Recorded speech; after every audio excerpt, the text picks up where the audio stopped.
Hello, everyone. How is everybody doing today? You guys know there are just some days where I absolutely am just dreading getting on and doing weather coverage, and today is one of those days where I just don't want to be here, but it's fine. We're gonna get through it. It's just one of those days today. So I appreciate y'all for joining the stream as always. We've got a lot of stuff to get to today. It's just one of those days where you're just like you wake up and you're tired and you want to just sleep all day. Today was one of those days. I didn't roll out the bed until almost 9:30 this morning. So that was a problem. Started my day very slow. Didn't get videos out till almost 1 o'clock this afternoon. I just really slow today. So my apologies to you guys. It's just one of those days today where I'm just like, oh my gosh, we got to do this today. But we still do it anyways because it's work. So we got to do it, right? So I consider this my job, even though I don't get paid for it. So it's like a work schedule for me. You still got to go. You still got to go in regardless of how you feel. So that's what we're going to do today. Other than that, I appreciate you guys. We got some lizards there in the chat. I appreciate y'all. If y'all were in here for that stream the other night, that was a wild stream for sure.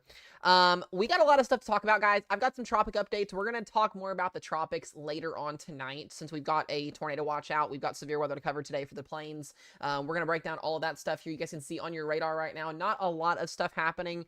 We have that tornado watch that is officially out here. I'm going to pull up that watch here so you guys can see what we are looking at, because that might honestly help here. Here is our risk zone for today. By the way, for over on YouTube, we got Danny in the chat. We've also got Justin, my two members. Danny and Justin, I appreciate you guys for always being members. As always, that goes a long way on the channel. We've also got I believe it is Krizia, I think is how you pronounce your name. Hello, hello, hello.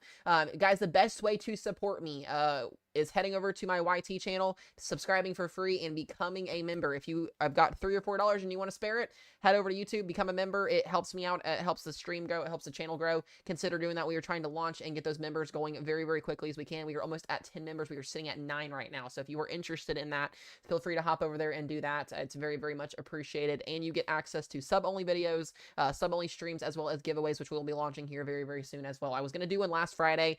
We had some things come up with our vehicle. Wasn't able to do anything quite yet. So we're going to push that back and do something later on for you guys. So if you guys are members over on YT, I appreciate it. I'll have those giveaways coming up to you guys here very, very soon. So, other than that, if you guys are on TikTok, welcome in. Thank you for the gifts, Tuft. I appreciate you as always, bud. I saw you live earlier. I was watching you. I saw you live. So appreciate you doing weather as always. Other than that, let's talk about the severe weather today that we have in the plains. We've got a bullseye over South Dakota and North Dakota today. That's going to be our main threats. We could see a risk zone shift a little bit further to the east for western Minnesota and Iowa later on tonight with the next SPC update. But right now, South Dakota and North Dakota are going to be the main risk zones. So if you are not in any other state other than up in the plains today, you are fine. We're not expecting any severe weather anywhere else today. The main story for severe weather over the next really 4 to 5 days is going to be this area right here. So if you are not in that area that I have circled, you are going to be fine. Now, we are going to talk about the tropics for this area later on tonight. I'll do a tropics update. We got a lot of tropics to talk about. The models are still all over the place in terms of if we're going to get a hurricane next week, if we're not going to get a hurricane. A lot of stuff to figure out with that. So we've got some time to go from there. I want to talk about the risk zone here, talk about our watch, and start watching radar here, and we'll kind of do some talking in between here as always. The main risk zone for tornadoes today, we do have a 2 and a 5% tornado risk for today. That does go from basically central North Dakota back down into Bismarck down to Pierre and Aberdeen. You guys have been absolutely slapped in the face this year with tornado season. So if you are in Bismarck, I was waiting, B, for you to pop in here. I was thinking about you, and I was actually posting my video update this afternoon. So for my Bismarck people, you guys are in that elevated tornado risk today. We will have a shot at seeing a couple of tornadoes. It is not guaranteed, but that tornado threat will have the wind threat also at 15 and 5%. The good news about today, guys, is nothing is hatched. We don't have any significant severe weather. So we're talking still 60 to 70 mile per hour winds. Could see some 75s in there. It's potentially there. Could see some hail over 2 inches in diameter if storms can stay isolated. That's a little bit of a question mark. And then we'll have that threat for a couple of tornadoes today. I do think the tornado threat could be a little bit more maximized today, just given the outflow boundary that was produced from the storms that came through this morning. So that is our risk zone for today. We do have a severe thunderstorm. We do have a tornado watch that is out. So B, if you were in that, which you are, Bismarck down towards Pierre, South Dakota, this is the watch that's out. This is valid until 10 p.m. Central Time. We are going to be looking at the threat for, clearly tornadoes, the wind threat, and the hail threat. If you were in that watch, that is out till 10. We'll probably get a downward extension watch in the future here as we go toward the evening and the overnight hours tonight. We'll probably be watching that. It's a little bit of a weird setup. We've got an ongoing cluster of storms up here. These will kind of be pushing their way to the northeast, opening up the door for more supercells to initiate through the afternoon and evening hours here. And these will eventually grow upscale into a line segment, and then we'll push these storms to the southeast this evening here. So we'll be watching out for all modes of severe weather for you guys this evening. The main threat today, tornadoes, actually, believe it or not, is up there. We've got the threat for 2-inch diameter hail. Could see some hail larger than that, potentially, even though it's not hatched, and then the threat for winds up to 70. So overall today, it doesn't seem like that big of a risk zone, but it only takes one tornado to cause this risk zone to verify. You guys know the drill on that. So we'll be watching that very, very closely this afternoon. I'm just going to briefly run over risk zones for the next couple of days. We do have another marginal risk zone for tomorrow. I don't expect to do severe weather coverage for tomorrow. This is a very, very low-end marginal risk. If there were to be a upgraded risk zone for tornadoes, right now we don't specifically have a highlighted tornado risk for tomorrow. We are just looking at wind and hail. There's always an isolated tornado risk, but tomorrow looks to be kind of our down day. So I will be more than likely taking tomorrow off. We'll have a video out for you guys. If anything changes, we'll let you guys know. Wind and hail threats for both regions tomorrow. And then we get to, well, that's not what I wanted. And then we get to the day 3 outlook. Let me pull it back up here, where we did get an upgrade this afternoon to a day 3 slight risk. Now, Wednesday and Thursday have my attention. If you are in the highlighted areas both on Wednesday or Thursday, small slight risk here out of 2 out of 5 here from Minnesota, North Dakota, and South Dakota again on Friday, or not Wednesday, Thursday and Friday, I should say, not Wednesday. Thursday and Friday are our days. Both of these days have high ceiling potential, meaning that if the capped environment can become overcome, we could see a pretty large scale severe weather event both on Thursday and on Friday here. So those details will become more confined over the next couple of days as we get closer to that. Right now, we're still about 48 to 72 hours out from those events happening, but you can see a pretty big Dodgem risk zone here on Thursday. So we will be on standby for severe weather coverage on Thursday for you guys. I do have a little bit of a busy day on Thursday, but I do plan on covering on Thursday for you guys. That is my plan. As also we'll be talking about the tropics. Now we do actually have a hatched area. So once again, if you were in Bismarck, North Dakota, Minute, over towards eastern Montana here, we have a hatched region either for wind or for hail. I think it's for both of these. On Thursday here, we'll be watching for a potential MCS setup. Something kind of gives me the feeling here that we're going to have the potential for a Ridge Rider MCS. Basically, what that means is we'll have the shot at seeing maybe a strong windbag event on Thursday across this region. When you get these risk zones that are kind of spread out over an elongated area, you got a chance of seeing some damaging winds in this area, and I think that's what we're going to be looking at here. We'll potentially see some upgrades. I think an enhanced risk is definitely on the table for Thursday, and I definitely think an enhanced risk is on the table for Friday. I think Friday has a better tornado-driven day. So east of Bismarck here towards Grand Forks, Fargo, Aberdeen. Once again, you guys on Friday, I think you have a better shot at seeing tornadoes on Friday. So we'll have to talk more about that going into the future. Another June 20th. God, I hope not. I hope and pray not. June 20th was absolutely awful. The good news is the shear for Thursday's setup isn't super, super impressive to me quite yet. We're still in that 30 to 45, 50 knot range for our mid-level jet. If things transition or change, we'll know. But you guys know those big MCS, those derecho-like setups, as I guess the word will call it, those don't typically verify until, not verify, but they don't start to show up on model runs until either hours before it happens, or sometimes they don't at all. So those are very tricky events to unfold. So when I'll be looking over models tonight. We'll be, looking through things tomorrow. If that uptrends or that scenario uptrends, I'll let you guys know what'll happen with that. But I'm not expecting that to be like a full-blown windbag event as of right now. We're watching it. The potential is there. But it doesn't mean things are going to come to fruition there. I do want to talk, we'll get to the tropics here and just do a brief update here in a minute. I want to look at our environment that we are working with here today. As always, we'll start with the temperature and surface observations. We had that line of storms, or that round of storms that came through this area this morning that's still moving through Minnesota right now. Guys, we got temperatures in the 60s right now. Isn't that something? 65 degrees over here in eastern North Dakota in the middle of August at 4 o'clock in the afternoon. You guys were just in the triple digits last week up here. So that's crazy. Dew points are well saturated in the 60s. Temps in the 70s and the 60s here. I mean, Jesus, right? That's what I call fall right there. Yeah, that's impressive. So down here in southern Minnesota, a casual 77 degrees. So you guys are going to have the threat for storms tonight, but Jesus Christ, you guys are lucky you're getting fall down here, because that is amazing. I'm loving that for you guys up there.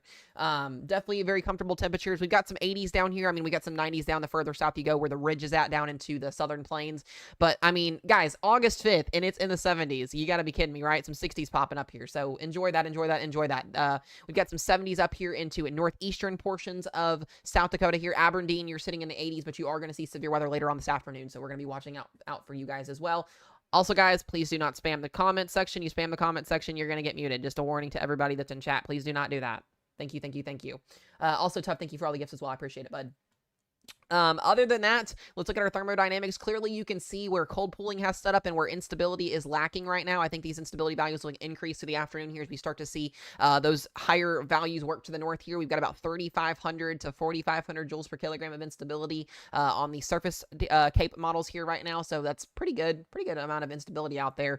Those numbers will only go up as we progress towards Thursday and Friday. This is not a really bougie setup for me today. Clearly we've got the tornado threat, we've got the wind threat, we got the hail threat. Our tornado parameters are actually a lot stronger down here in Nebraska, but this will work its way north over the next couple of hours as our low-level jet strengthens, and therefore our tornado threat will kind of maximize in this corner right here in about 2 or 3-ish hours. So the main window for tonight is going to be between now and about midnight tonight, so we'll probably be on here until about 11 p.m.-ish, midnight-ish if we need to be. I think we've got a good shot at seeing a couple tornadoes. If for some reason tonight's falls through and, we don't get anything, that'd also be great. I'm completely okay with that scenario as well.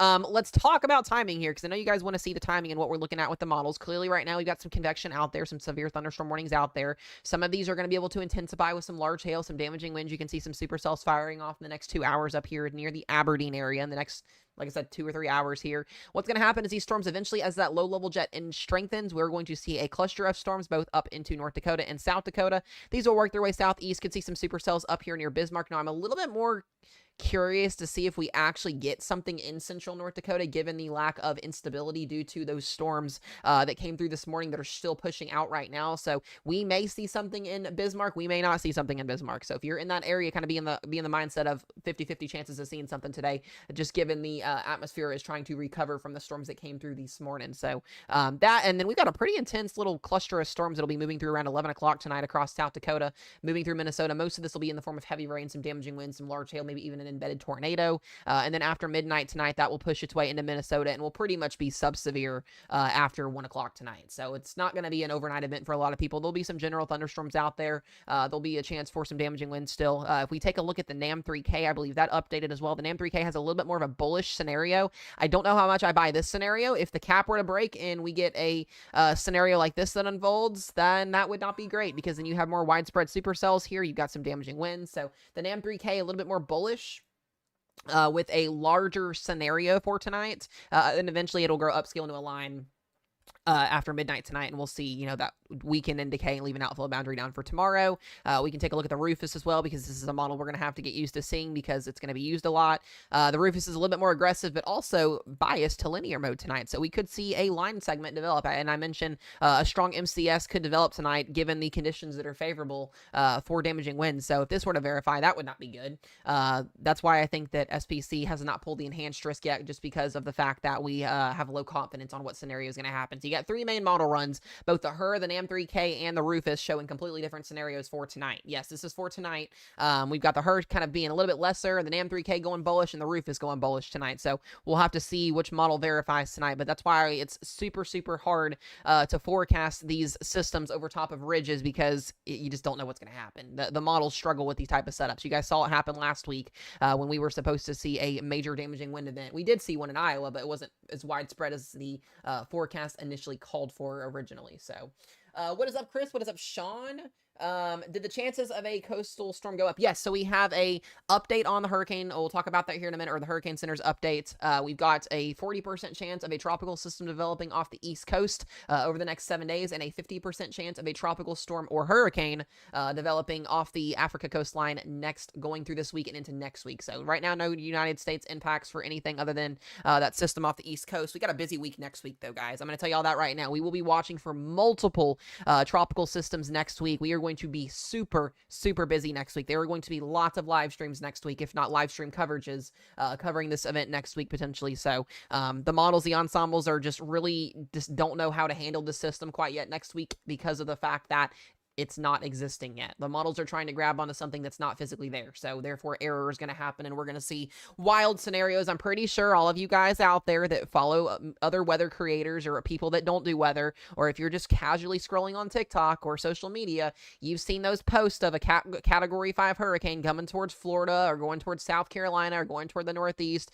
That's absolute insanity. That's bullshit. It's over 300 hours out. People fearmonger, people lie, people do it to scare you guys so you can watch their videos, and then they get money off of it. Please don't buy that insanity. It's absolutely stupid, it's horrific, and It's just this. It's nonsense. Don't buy that crap. It's stupid. I will never do that on here. We'll talk about every scenario. We'll run through every scenario that's possible, but we're not going to bang our bucks on a Category 5 hurricane heading to Florida. I'm sorry, it's just not in the playing cards right now. The water temperatures are very favorable for rapid intensification for storms, but we can't forecast a hurricane over 300 hours out, guys. I don't care who you are. I don't care if you're a professional PhD in meteorology. That can't happen. It's just not. It's not how that works. So, props to anybody out there that can forecast a hurricane 300 hours out. That's not, I've never seen that validate. Anyways, as I was saying though, we'll talk more about the tropics here in just a little bit. I want to get into what the severe thunderstorm warnings are right now in North Dakota. So we got a couple warnings here west of the Harvey area here for winds up to 60 miles per hour, 1-inch diameter hail with that storm here north of McCluskey. We've got a severe thunderstorm warning here as well. This is just north of Highway 94, Interstate 94 here north of Steele. 1-inch hail, 60 mile per hour winds, and then the same applies to the storm down here near the Wishek area and Colm area here, ping pong ball size hail. So right now, these storms are maintaining. They're okay. Not anything too significant. We're going to be watching this very small area this afternoon. What's Minnesota going to be like? You guys will have storms later on tonight. This marginal risk zone does go out to halfway through Interstate 94 here, Mankato. You're going to see kind of that miss here, potentially severe thunderstorms, maybe. Excuse me, I'm interested to see what SPC does for this when their next update comes out at 7 p.m. We'll have to see what they do, but I do think something is possible there. We got supercells developing now here as well. We're going to be watching outflow boundaries today. Outflow boundaries are going to help potentially produce today's tornado risk or make it go up a little bit. So something we're watching very closely here. Let's see what questions we've got in chat. Wait, someone said, so blonde question, why is the air quality bad in PA yesterday? That's because we have ridiculous wildfire smoke coming from Canada. It is bad. It is really bad up in Canada right now. So that is why the air quality is bad for a lot of people. Ohio's not getting anything anytime soon. You guys are going to be boring. Very boring for a while. Yep, again, Courtney. Yep. Yeah, next week's going to be insane.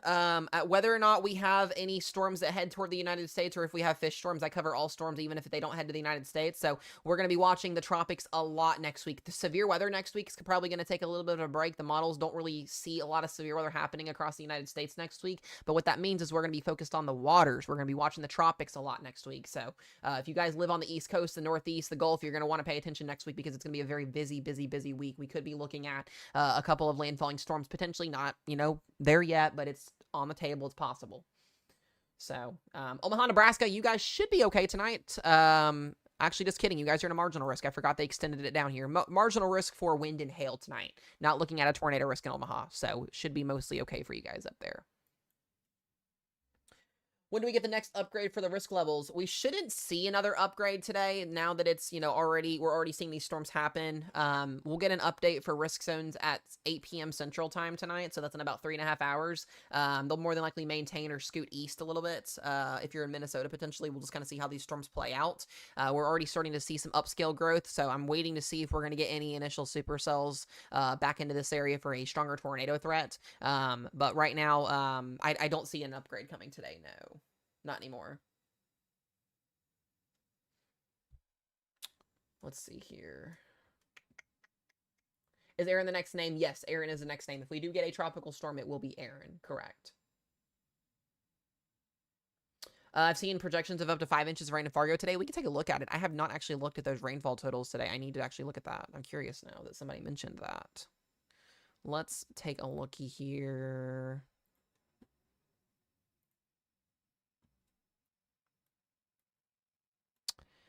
They got some higher spots over here near eastern portions of, that's west of Fargo. I won't say no. I say less likely, but I can't say no. If storms train, we could see a higher flooding threat up here. There is a slight risk up here for flooding. But that would kind of be the bullseye of southeast, just east of Bismarck there if we were to get any crazier rain potential. If that answers your question, Aiden. Yeah, guys, so like I said, most of North Dakota and South Dakota are in risk zones today. So you all need to be weather aware. If you're in both states, just be weather aware today. Even if you're kind of outside borderline of a risk zone, we could see some storms fire off. The models don't, like I said, quite know what's going to happen with this evening tonight. We've got, the potential there for storms to initiate. It's just kind of what's going to happen is the biggest question.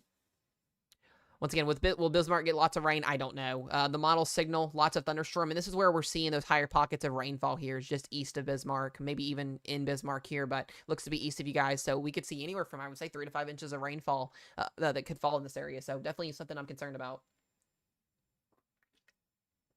Is North Carolina getting a hurricane? I hope not. If you're finding model runs that people are posting that are over 200 hours out that are showing you that, then I would not believe that. That's probably not smart to do that. I'm telling you guys, I have warned you guys for months what hurricane season is going to be like this year. And given the slow start, and now that we are in August and we are seeing the tropics ramp up as expected, there are going to be people that do not do weather content on social media at all, that do random other things that you find on social media, that are now going to come out of the dark and start posting conspiracy theory model runs and posting absolute insanity that doesn't make any sense in the weather world to scare you guys. You guys have got to be very, very mindful of what you look at and see at on social media. I'm here to tell you guys that you're going to see it. If we do in fact get a hurricane heading toward the United States next week, you are going to see every single person that lives on the East Coast that posts on social media that will post it. Oh, we're about to get slapped here, just so they can get video views or just so they can make money off of their videos. Do not buy that crap, guys. I'm not gonna give you guys that information unless that information is there to give. So we're gonna watch this next week. We're gonna track this next week. We're gonna be here for every single storm. We're gonna be here for everything through hurricane season. That is my goal. We'll cover everything live, and I bet you too, the people that post those model runs don't even cover it or have even a background in what they're talking about. It's just how it works during hurricane season. It's absolutely insane. Everybody thinks that they're a meteorologist during hurricane season. You guys will even see people come in my streams and they'll be like, oh, you're a wannabe meteorologist. You're right. I am a wannabe meteorologist, but I'm actually in school for meteorology and I've been doing weather coverage for over 8 years. I actually know what I'm talking about. So unlike half of these people on social media that do not know what they're talking about. So yeah, that's something I get to battle every single year. And I love talking about hurricane season because I think hurricane season is interesting. It's a learning point. It's a pivot point for people that want to get into meteorology or that want to learn. But when you have people out there that are posting false narratives and false information, it can make that hard for me and for other people that want to do their jobs properly. So it sucks sometimes. But let me pull back here to our radar because this is what we're going to cover today. Yeah, and that's the thing too, Tough. I try to stay off Twitter as much as I can. I'll look at it and laugh at people for posting model runs. You will never see me post a model run over 300 hours out. If I am even semi-confident, it takes a lot of confidence for me to post a model run over 150 hours out, let alone that. So it's crazy. Mythic, that's hard to debate though, bud. That's really hard to debate. And you can't get weather right 100%. And that's the problem with what people think is meteorologists get paid to lie. That's not how that works either. We get a 4-year degree, just like any other degree is. Weather changes every minute, every hour, every second. You guys should know that. You're never going to be able to get a forecast spot on. And half of these people that say they know weather probably don't even know what a capping inversion is. Probably don't even know half of these terms that I speak of on these weather streams or in my videos. So, if they don't have the meteorological background or at least some type of sense in what's going on or can explain anything that goes on with severe weather or tropics or winter weather, then I wouldn't buy it. It's just insanity. That's how that works. You're going to have error when you forecast weather. That's something I've battled for 8 years. I've wanted to be a meteorologist since I was a kid growing up. Literally since I was 4 years old, I've wanted to be a meteorologist. I'm in school for meteorology right now. I have been through some crazy storms. I've seen some crazy storms. We have covered some crazy storms. We did over 30 hours worth of coverage for Hurricane Helene last year after it wiped out my hometown. We covered Milton last year. We cover every single thing that happens. So a lot of these people that post weather on their social media platforms that are not degreed meteorologists, that aren't even weather enthusiasts, are just doing it for clickbait, and it scares people, and it's not okay. I just posted a video talking about it the other day, basically mentioning how people that have trauma from storms like Helene last year, like Milton, like Katrina, like all these storms we've had in recent years, see those videos and they don't know what to believe because there's so much of it going on. So there's more fear-mongering in our weather world than there is right information coming out, and that's what I'm trying to keep from happening. So it sucks. And I'm not a degree meteorologist yet, and I'll say that all day long. I'm in school for meteorology. I'm currently almost done with my 2-year, but I've still got about 2.5 years left before I'm finished with school. But it doesn't sound like it because I know everything because I've been studying weather since I was a kid. So I'm respected by a lot of Mets and storm chasers in the weather world as well. You guys will see a lot of them come in streams as well too. So, but yeah. I always respect people that know what they're talking about in the weather world, but if you're gonna not, know what you're talking about and you're gonna post stuff and you're gonna scare people, it's not okay. So, all right. Would Aberdeen be in a hazard zone? Yes, you guys have a tornado threat today at 5%, wind threat at 15, and hail threat at 15. So you got all modes of severe weather possible in Aberdeen today. And you guys actually have storms firing off just to the north of you here. You got a severe thunderstorm warning just to the north of you guys there. Yeah, poor Reed Timmer, guys. R.A.P. Rest in peace to Gizmo, his dog. His dog passed away last night. If you guys did not know Reed Timmer's dog, that dog's been through so much weather. So, yeah, that was I saw that post this morning at 1 a.m. when he posted that on X, and I was like, oh my gosh, that's crazy. That dog has been through so much. Like that dog has been through 20 years worth of storm or 17 years worth of storm chasing with Reed. It's crazy. That man is an absolute legend, and that dog is an absolute legend. So, I think Reed is in South Dakota today. I did not check, or I don't. I just see him when he posts on X. I respect the man. I don't like keep up with him 24/7. I think he is in South Dakota today. I would assume so. If there's an elevated tornado risk, he's gonna chase it most of the times. He is. He posted on it. So that's what I thought. That's what I thought.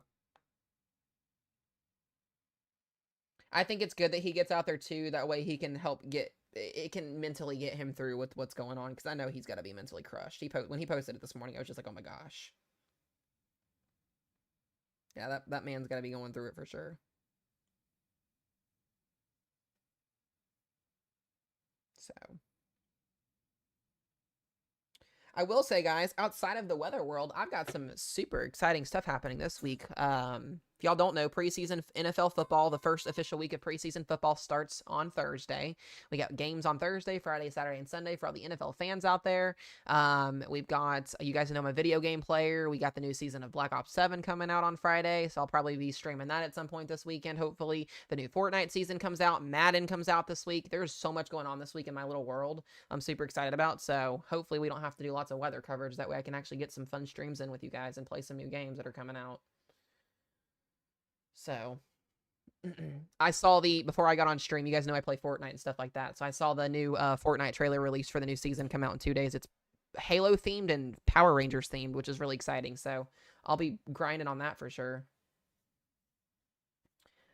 So, and it's crazy too, guys, is I have this big old 72-inch TV that's sitting right up here. So if I have to do weather coverage on Sundays for football, I can literally watch my team play up here while I'm still live doing weather coverage for you guys. So that's taken care of. So I don't miss out on things, because I'm just a diehard dedicated fan of football.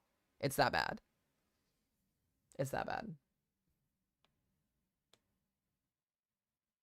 Absolutely going to watch football. If I have to get on to do weather coverage on a Sunday, you best bet I will be on here watching and streaming for you guys. Best bet. Absolutely. Oh, look at that. It's Rochelle. It is Rochelle. She is here.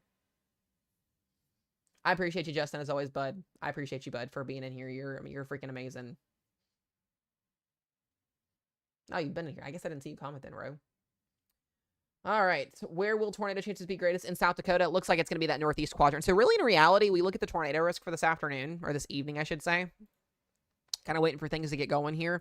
That higher corridor is in the maroon. So we have Aberdeen. Personally, to me, if I were to go chase somewhere today, I'm going to want to be on the outflow boundary that was left out from last night. So I'm going to want to be somewhere in here in this area today, kind of in the middle of that 5% there. So these storms will, looks like these storms are going to move in off to their east. We should see supercells initiate and then eventually work their way southeast here. So we'll have a chance for a couple of these storms to do some interesting things today for sure. Excuse me. So once again, this is South Dakota, Minnesota, Western Minnesota, and North Dakota today. Yeah, so this is a rough estimate here. I'll give you guys just kind of a model run time frame here. Here is the rough estimate on what the HUR is showing. Now we'll see which model actually is right today, given the different scenarios that are out there for this afternoon. We got supercells initiating between now and 7 p.m. here in the next 2 hours near Aberdeen here. They'll work their way east. I would definitely want to chase in that southeast quadrant where that outflow boundary was left out this morning. So that's something I'm watching. Mostly up here is going to be heavy rainfall where storms have been happening at, and then we'll see kind of an upscale growth through 2 a.m. And then after that, storms will weaken and then fall apart through the overnight hours. And then tomorrow we'll see some new storms fire off. So just kind of something we're watching here.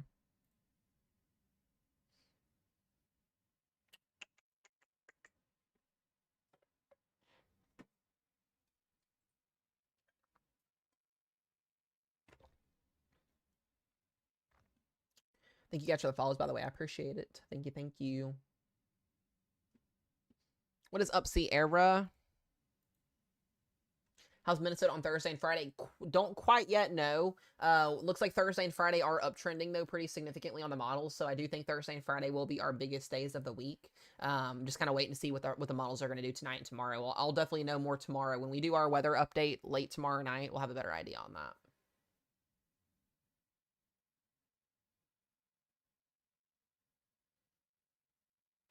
North Dakota on Friday. Yeah, that's what I was getting ready to answer too. Yeah, that's what I was saying is we don't know quite yet on Friday. We just know that all severe weather hazards are going to be possible both days. So, how are the tropics? They are getting going, about as busy as they can be at this point. Here is the latest National Hurricane Center advisory. We'll update this again at 7 p.m. Central Time, so here in about 2 hours.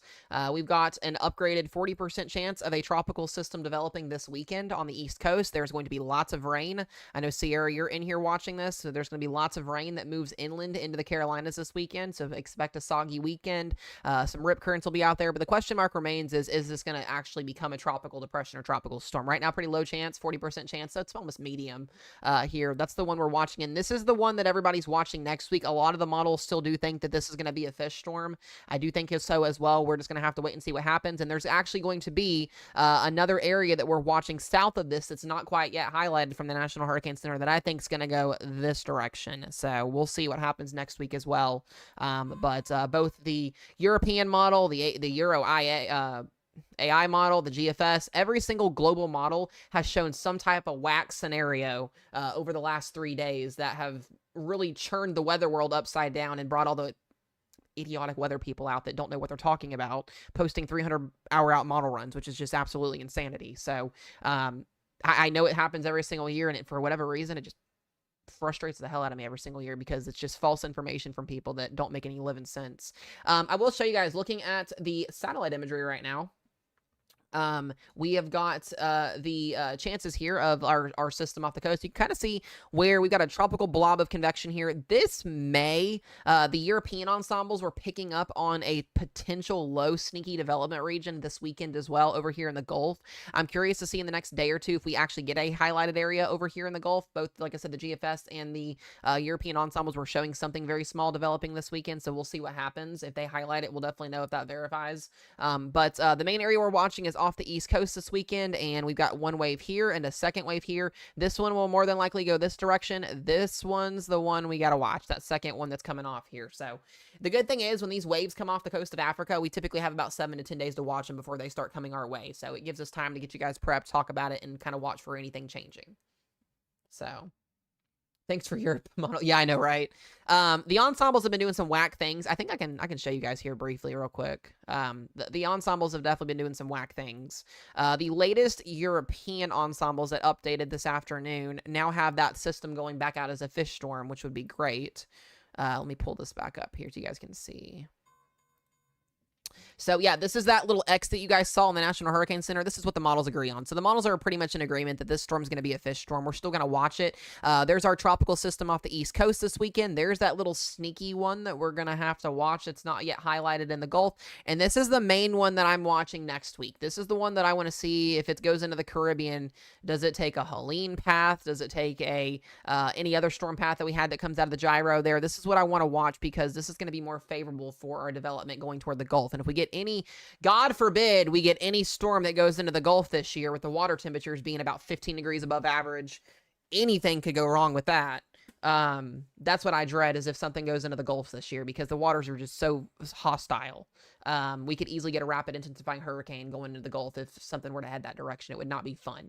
So whoever got that storm would be on the tipping point of the table there. Would not be good either. So that's the European ensembles. Taking a look at the GFS ensembles here, all 51 members. You can see it's important, guys, that we look at ensembles. Single model runs over 7 days out do not mean jack shit. They do not matter. It does not matter. You have to look at ensembles, and I bet half these people that are posting these Fantasyland model runs don't even know what an ensemble is. But here is our major wave next week that we're watching, that orange blob. Some models take it this direction on the GFS, some do take it towards our direction. So you can see the discrepancy between the European ensembles and the GFS ensembles on why we don't know what's going to happen next week with this Atlantic or this tropical wave. Just a big scenario on where this is going to go. So as we get closer to this weekend, I think this number will, or these will change, and we'll start to get an idea on what's going to happen. I do see the GFS starting to maybe lean toward the Euro. We'll see tonight what happens. But the European could also cave into the GFS. It started to do it yesterday and then kind of backed off again today. So we'll see. We'll see what happens. But right now, no imminent threats to the United States over the next 7 days. We're just watching that tropical wave off the East Coast, but no hurricanes or anything like that are coming toward the United States over the next 7 to 10 days. We are good for the next good week here. Now, next week around this time, we'll start to have that conversation of, is something coming? But right now, it doesn't look like that's the case right now. So we'll keep you guys updated on that as always.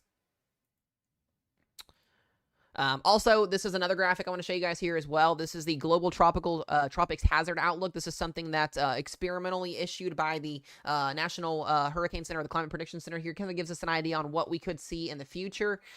We are watching potentially multiple more tropical waves. Our major development region is going to get going. This is August 13th to August 19th, potential tropical systems that could develop. And then we get August 20th through August 26th. So you guys can see we've got multiple chances for tropical systems really over the next 2 to 3 weeks here as we go through the month here, with a very favorable environment here. Are these storms going to be able to combat the unstable air and the dry air that's been in place for so long in the Atlantic Ocean? If they can overcome that, we might have some problems going toward the end of the month here. But as of right now, we're just kind of in the watching phase. I know that sucks saying that. I know people want answers. I know people want to know what's going on. But right now, that's all I can give you guys is, hey, we're watching ensembles. We're watching, everything else right now. But right now, nothing looks to be an issue. So if that starts to change and we start to grow confidence in something coming our way, we'll let you guys know in a heartbeat. I promise. All right. Let me go back here to radar.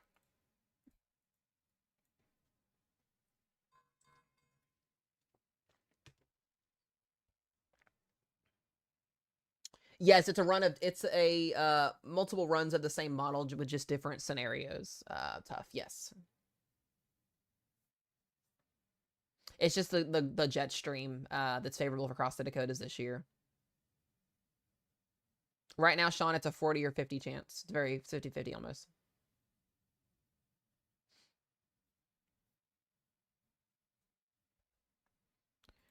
All right, we got a new storm that just popped up south of Aberdeen. I have not seen an outflow boundary quite yet get going on to this, so that's good. It's kind of keeping our tornado risk a little bit lower.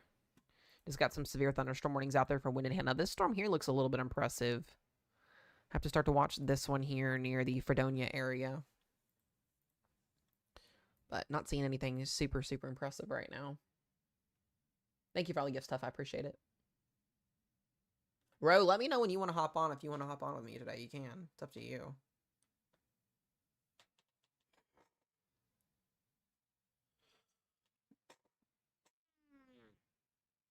Omaha, Nebraska, marginal risks today. Wind and hail be your primary threats if you see anything.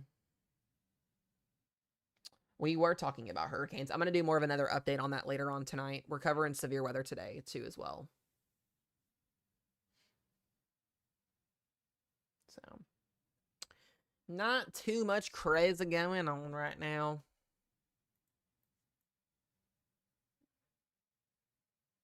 Sounds good, Haley. I appreciate you. Above Lake Minnesota, general thunderstorms to maybe some wind and some hail tonight. It's kind of in that middle. We'll kind of wait and see what the next update is, Coots. But I think you're going to be okay, and I'm not too worried about it. What's up, Zach?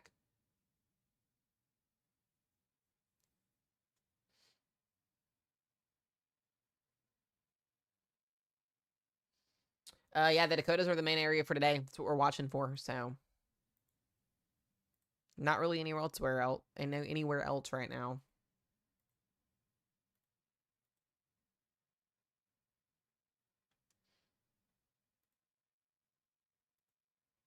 Arkansas is fine. Not expecting anything in Arkansas. You guys are good there.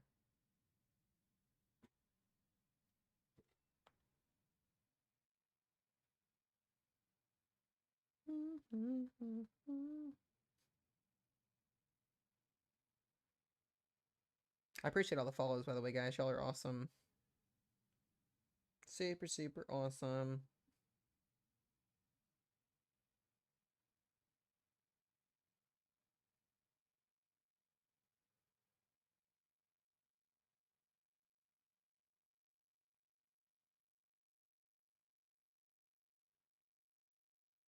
Hold on just 1 second, guys. I'll be right back.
All right, guys, I'm back. Sorry about that.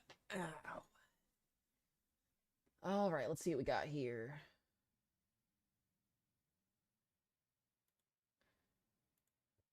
Excuse me.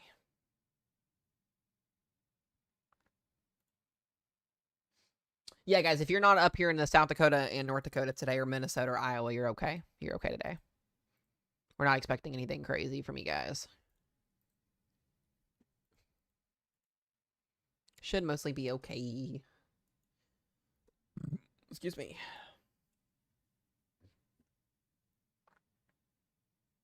Do I think tomorrow's... I think tomorrow, 6:05 is a lower end day. I don't see much with tomorrow.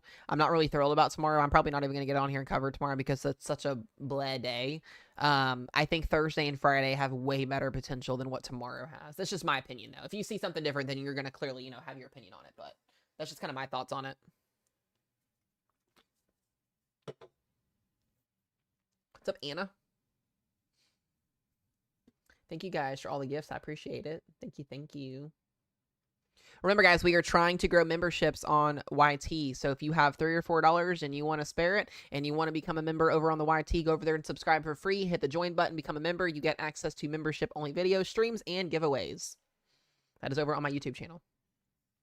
We are trying to grow that number as quickly as we can. Oh, that's fine, Seth. You're fine, bud. It allows me to get some new stuff, work on some stuff. I had to cut some subscriptions out just because stuff was getting a little bit too expensive. So if we get anything back, or if we get any donos, I'll end up getting some stuff back. Guys, I'm telling you, weather stuff is expensive.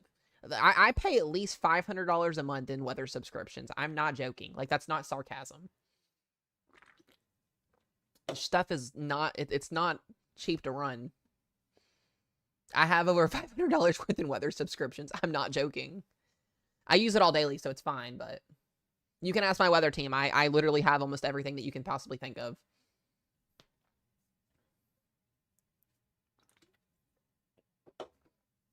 Nervous for Thursday, Friday. I wouldn't be too nervous. It's not going to be an outbreak or anything. It might be more of a damaging wind threat. We'll take a look at all that here later on tonight as well. We're going to get our... Oh, guys, you know what it's almost time for, right? If you know, you know. Does everybody know what it's time for? It's time for the happy hour run. It's the happy hour run. It's the 18Z happy hour run. Our GFS model likes to go ballistic every single afternoon when it updates. It does some wild scenarios. I bet you this model will show a Hall of Fame hurricane next week. Watch. Watch. It does it almost every day.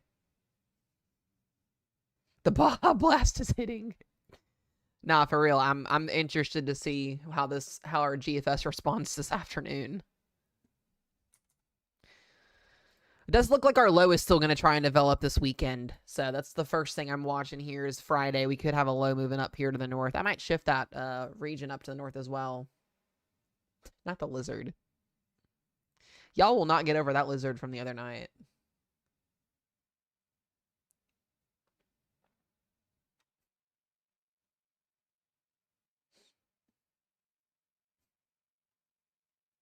Oh, man.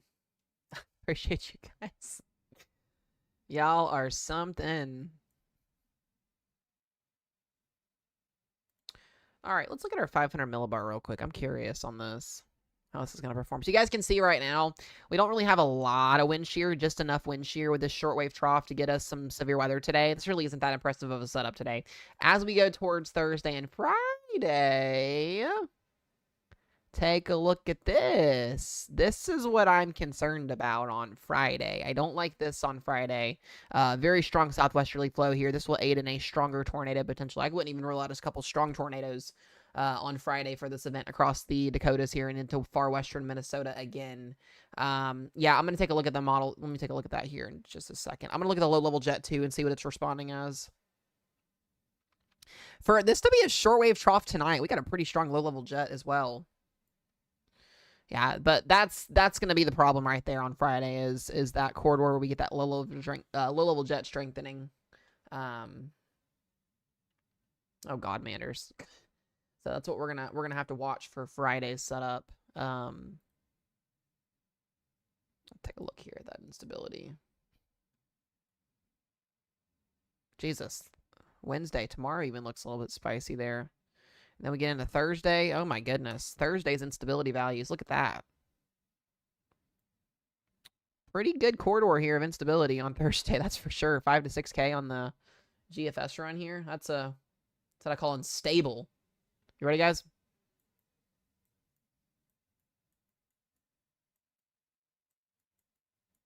Unstable.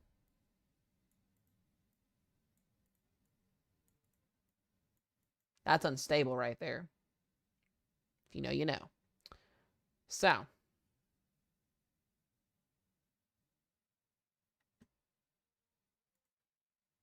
Wait. Yes. What's unstable mean? It basically means the atmosphere is ready to go. It's locked and loaded is the word we'll use for that. Jesus, on Friday. Oh my gosh. Dude, pushing 6,000 down here. There you go, Manders. If that'll make your day better, I hope this does.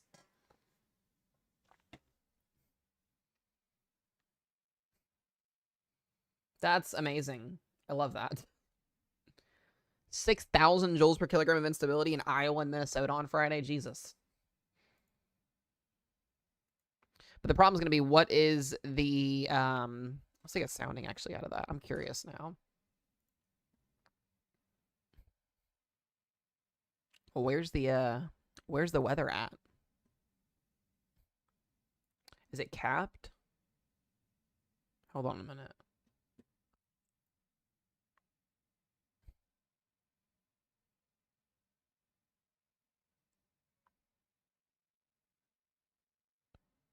Oh, there's a big capping inversion. Big capping inversion that's going to have to be overcome. High cape and high cap as well. Okay, cap weakens pretty significantly, but there's still a pretty significant cap in the atmosphere. It's under 200 sin though. We'll see what happens. We'll talk more about this as we get closer to it. Let's go to the tropics. Let's go to the tropics here. Let's see what the GFS is doing.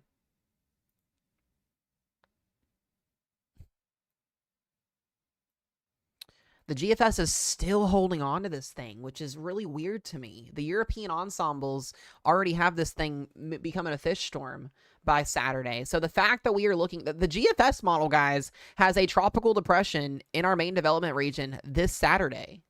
So it's really not far. And the fact that we're still getting these runs, you know, consistently is a little bit concerning to me. The Europeans not doing much of anything other than kicking this thing out to sea. The GFS wants this thing to come towards us. That's what I'm saying. It's so biased to it. I don't know why it's doing that. This is now 2 days in a row, almost 3 days in a row, of the GFS trying to put a hurricane toward the United States.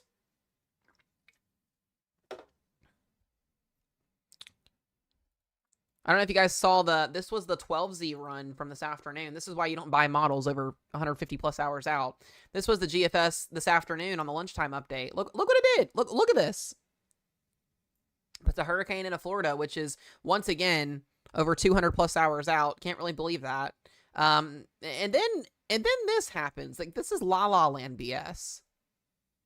And then it tries to redevelop it back in the Gulf, and then we get 2 more waves coming off of it. I mean, it's just, this is why you can't buy model runs. So, guys, look at this. This was the morning run this morning. So this was the 6Z GFS run this morning. So this is the first one I'm going to show here, the 6Z GFS this morning. Puts a Cat 5 hurricane off the coast of North Carolina on the following Saturday, 2 weeks out. That's what the GFS did this morning. The afternoon update today, or the lunchtime update, sends it to Florida. It doesn't know what's going on. The update that's coming in right now, we'll see what happens. Where's it going to go next? That's the biggest question. Nobody knows where it's going to go. We don't know.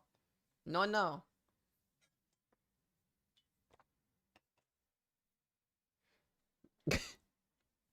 That's the GFS. Generally stupid is the word I'll call it most of the time. Guys, please do not be rude to my mods in the chat. You will get muted and blocked and sent to another world. Do not be rude. Do not do that. Just disrespectful. Don't do that.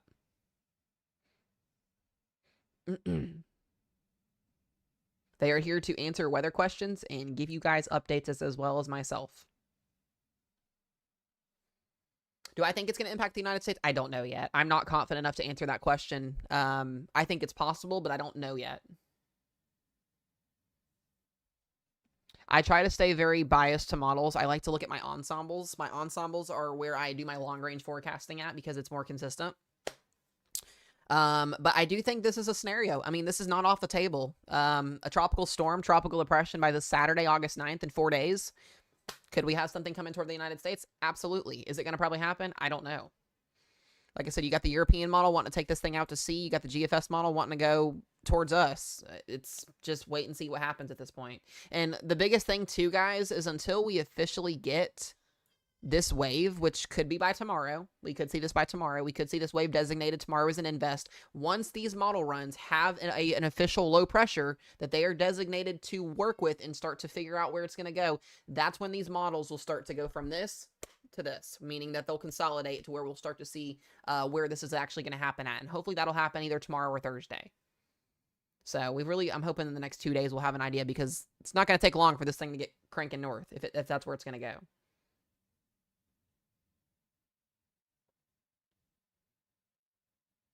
So, could we have our next name storm next week or this week? Absolutely. There's 2 opportunities on the table. I don't know how Dexter is still surviving, but Dexter is still...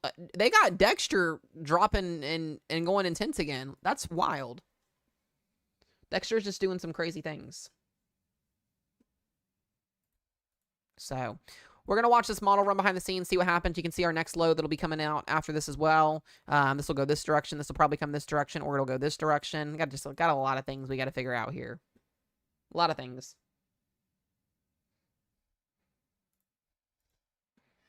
The European model today, I believe, did its dumb thing again today. Yep, the European sent our wave all the way over here, and then brought it into the Gulf. Go figure, and towards Mexico. I don't buy that scenario either, but yeah, we got model runs doing crazy things, basically, in a nutshell. Oh, I have an app on my computer that makes it draw. So I mean, once again, the GFS here, 105 on Sunday. I think this is going to be a Hall of Fame run. I see it coming. This is the lowest pressure I've seen so far on the model runs out to Sunday at 105, 1005. Tough. We've got a lot of waves that are going to be coming off the coast, so it's going to get busy. That's why.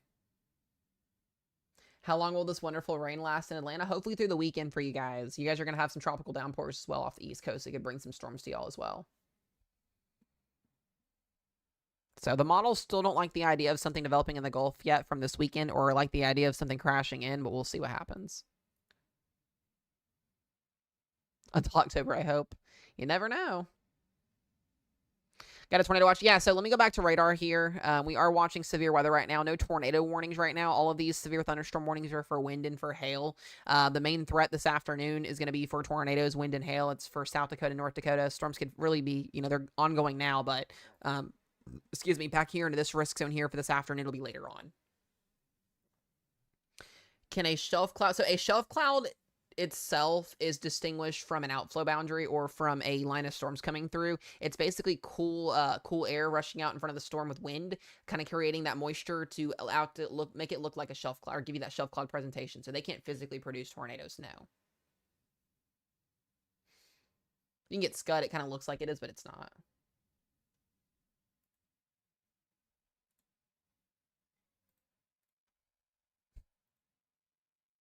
So we haven't officially gotten any development yet back here into our main region risks. This is mostly going to be a flooding threat up here, I think, into eastern portions of like Jamestown, Fargo area here.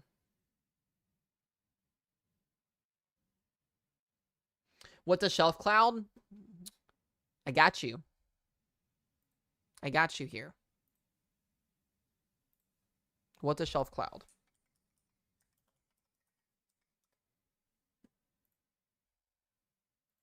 That's a shelf cloud. The scary looking things that everybody thinks makes the world end, but it's not.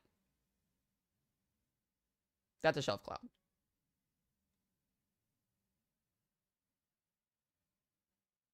Yeah, they're beautiful though. Absolutely gorgeous. So there's our little... Is it wobbling to the south again?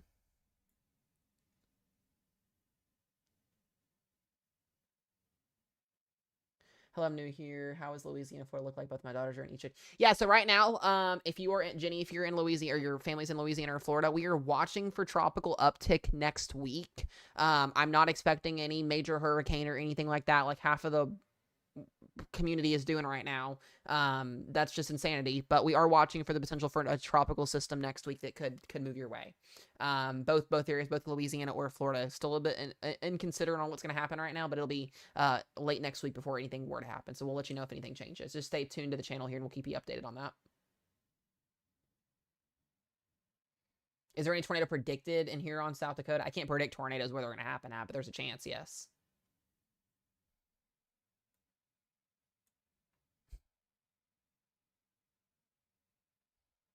Houston, you guys are fine.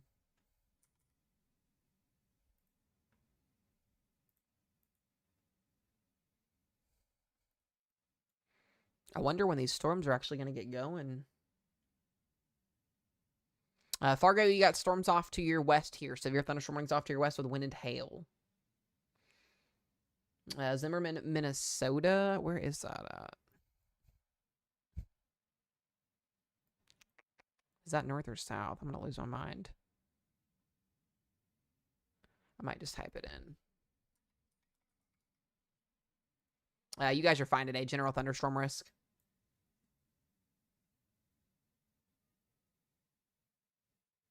I would love for today to be a bust. I would love it.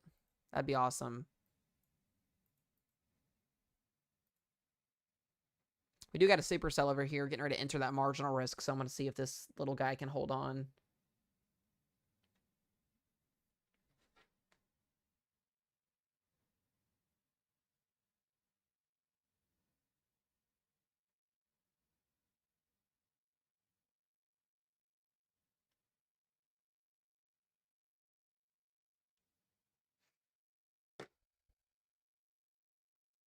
All right.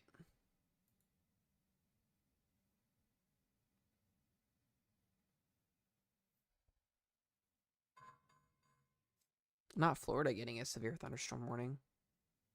Got a couple severe thunderstorm warnings in Georgia and South Carolina for some wind and some hail. Not anything too crazy. Well, that's Daytona Beach. Severe thunderstorm warning for Daytona Beach here, west of it, for wind, 60-mile-per-hour wind.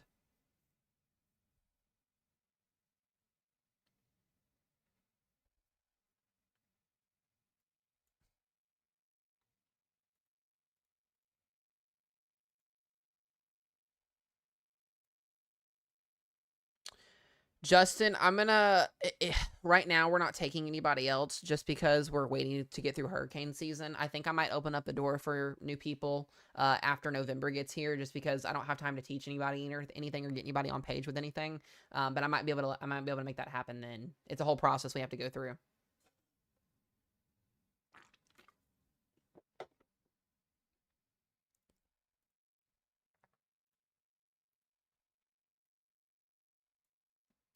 What are we doing down here? Why is the GFS model still doing this? I do not like this. All right, guys, let's make bold predictions. Where is our little magical tropical wave going to go now? Where do we have any predictions where it's going to go on this model run? Remember, this is not probably going to happen, but where is the model run going to take this? Where do we have any predictions?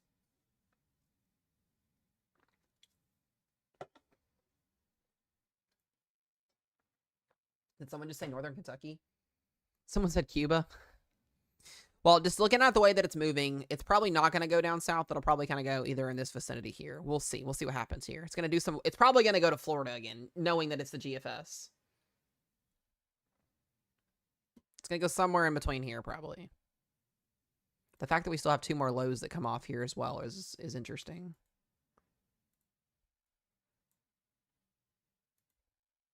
This little thing is interesting to watch. Oh, man.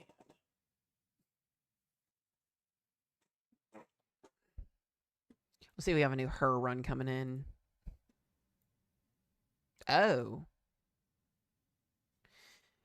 Our tornado threat today may not materialize. We're going to have to see. Models really like a cluster of storms.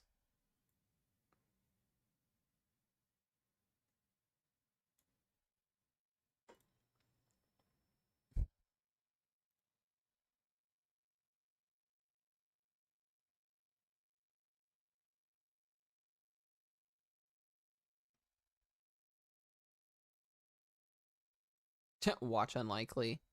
Crazy. For one little storm in Texas.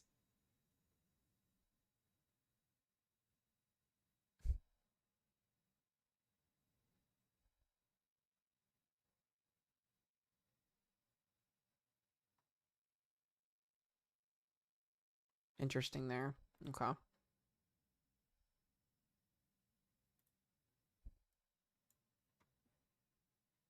right, let's go back to radar here.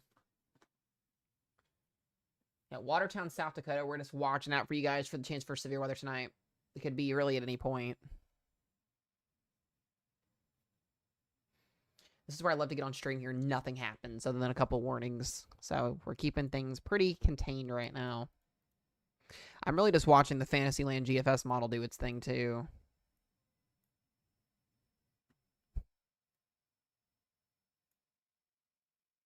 I wonder if the GFS is going to start to pull it to the north. That would be also awesome.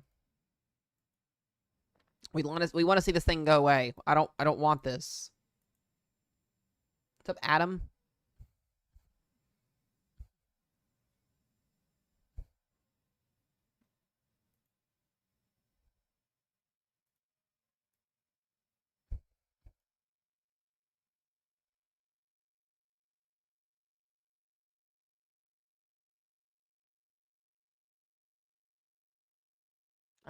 Guys, I just love watching Fantasyland runs. But like I said, in reality, today's Tuesday. This is next Monday. It's got a tropical storm, a strong tropical storm, just north of Cuba there and the Leeward Islands, which is interesting. I don't think that's off the table. I really don't. I want to see if the European 18Z will cave into it and see if the ensembles do tonight. But this is not a out of whack scenario, I don't think, still. What's up, Lena? I don't know, Adam. I don't know. It's if it gets to that point, if it even goes there. If I could tell you guys where it was going to do and what it was going to do, I'd tell you in a heartbeat, but I don't know.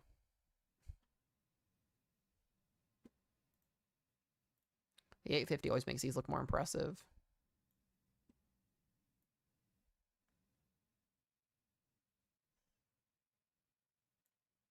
There it is. There's the little booger. Please go this direction. Go this direction. Curl out. That would be awesome. Adam, there's not much to talk about it off the coast right now. A lot of the models are backing off on there being something, which is interesting because the orange blob is out there now. I think this is either going to go to Florida or this one's going to go east.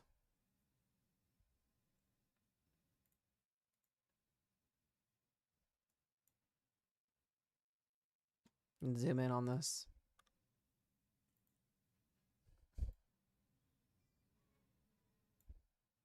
You can see it coming into the view over here. Oh, man.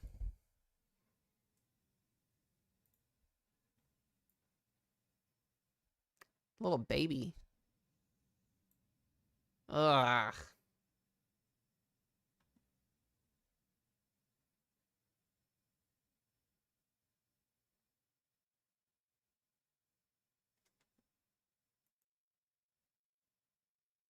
Yeah, guys, we don't need it hitting the United States. We don't want that. That's not a thing. So this is the GFS model at 7 days out right now. Has this thing off the East Coast. It's a GFS model. It's just one run, though, so.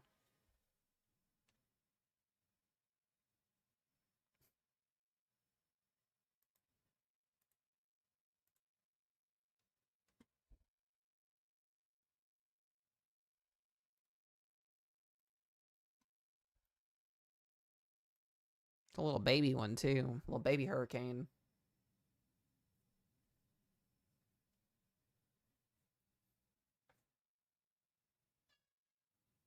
Adam, just message me. Message me again, because if you messaged me a while ago, I may have not seen it.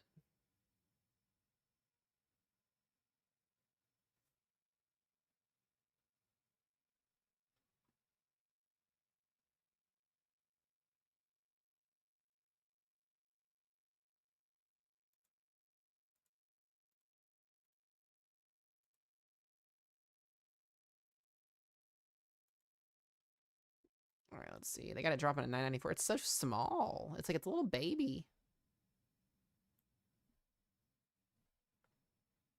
It's like a little blimp there. That's like the smallest simulated hurricane on a model run I think I've ever seen.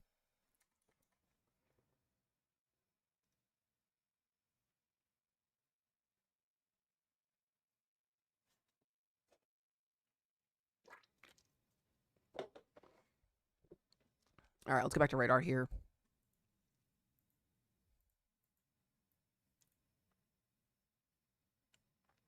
I hate the lights, like the glare of the lights shine through my camera, but I like the lights. It looks nice. I got them off Amazon for like $8, so it wasn't like super expensive. Why would we get a severe thunderstorm warning in New Hampshire? So random.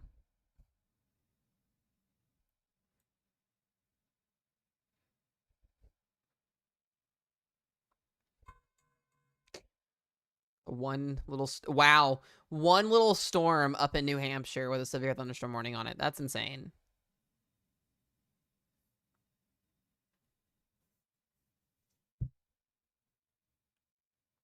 That's wild.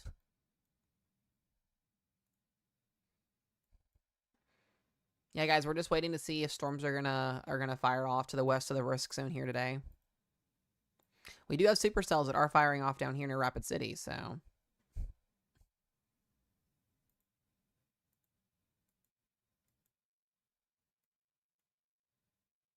A cute little storm, literally. Yeah, the GFS is struggling with this. I don't know what's going to happen with this wave. It's going to continue to struggle.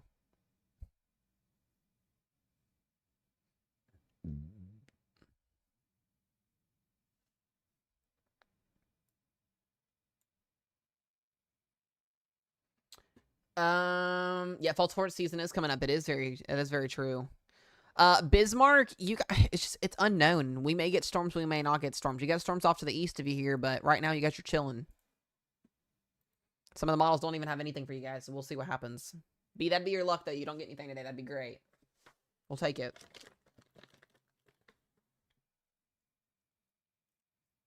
I'll be interested to see if Oklahoma were to get stuff during the fall.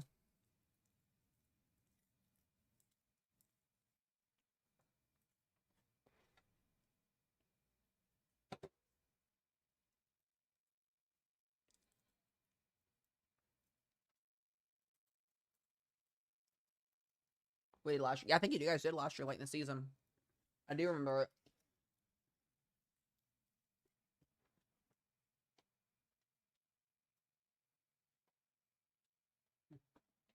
Yeah, I do remember it.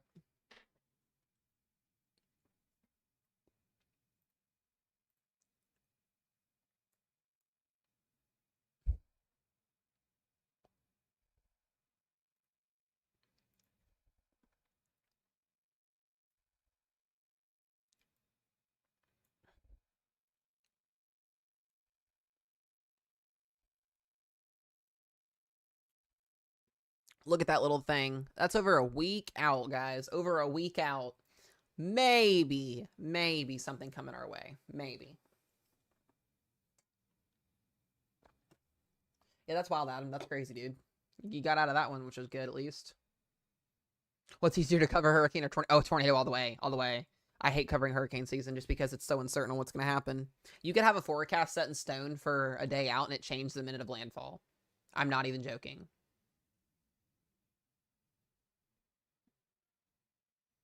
Looks like we are going to have two highs. The GFS really likes the solution of a Bermuda high being blocked, which keeps this thing from turning out.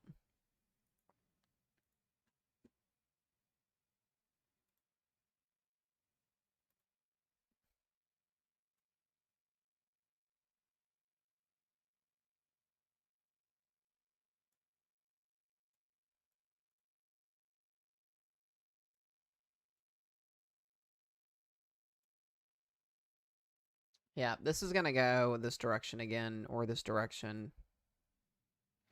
But it looks like we're going to have a huge ridge up here, which is going to keep anything from curling out, which would not be great if that were if the GFS solution were to be right. Yeah, never set in stone. Yep, that is very true. I don't think so, Marty, given the way that things are going right now. I thought about it, but I just don't see it happening. I'm not impressed with anything right now.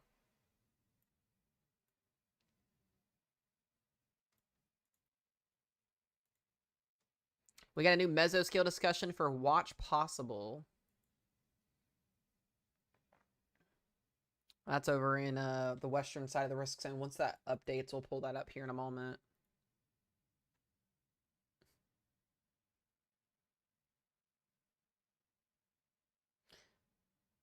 No, Ashley, no. Ashley, there's not anything. We're not really concerned about anything coming to the United States right now. No, we're not, guys. Helene was so unique in so many ways. Helene was a once-in-a-lifetime event. It's not, you can't compare Helene to any other hurricane. It was a generational 1,000-year event. It's not going to probably happen again, hopefully for a long time. I watched my hometown completely get wiped off the map from Helene. So I feel you guys have trauma 100%, but no, this won't be that.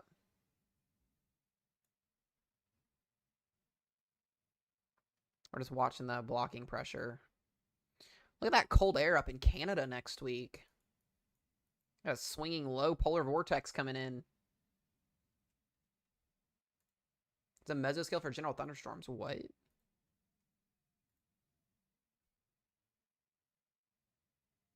That's wild. It's only 40% though. Oh my god, the wording.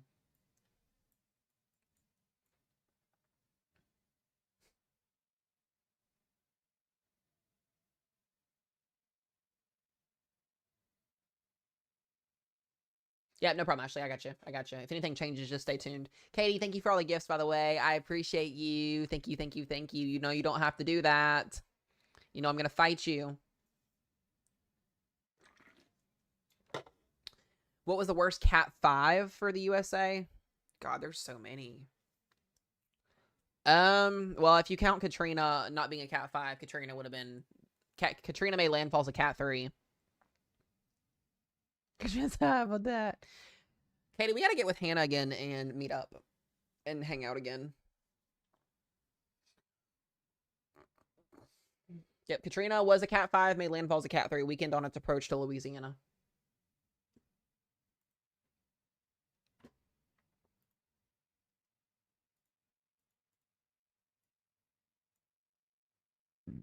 It's so little.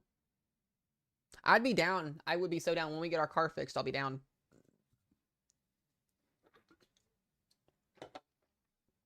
Damage was, yeah, because the levees broke in New Orleans.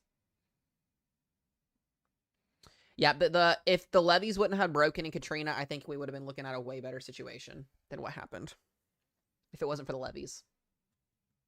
Yeah, Charlie and Ian were also bad. There's a lot of names out there that are off that list that are on the retirement list now.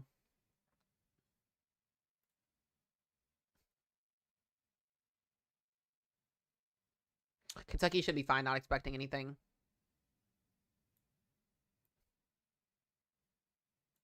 Dude, Dexter is going to re-intensify again. Look at that. That's Dexter. There's our storm next week that we're watching. Wow.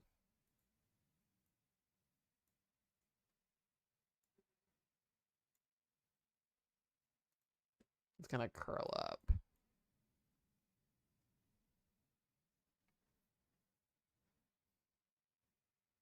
I do remember that, Adam. I do remember covering that. I do. Bismarck, we're just kind of waiting. We've only got 2 severe thunderstorm warnings out there right now, so... You got a chance today, that's for sure.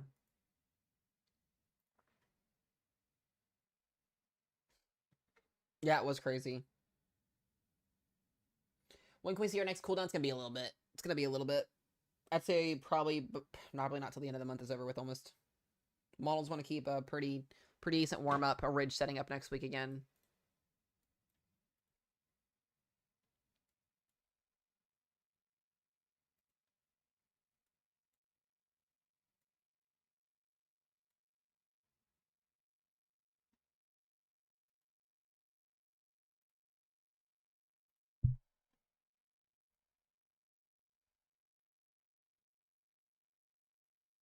Oh, Ohio is fine. Ohio is not fine. Oh, I have to change it back. Ohio is fine. They got this thing dropping down to 976 millibars next week. What the hell is this run? 973 and it doesn't move.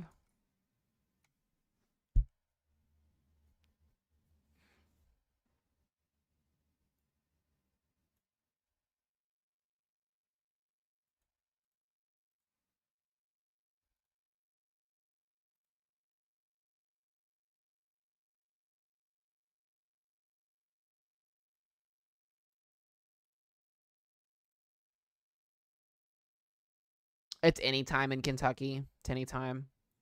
Look at that. 975 millibars.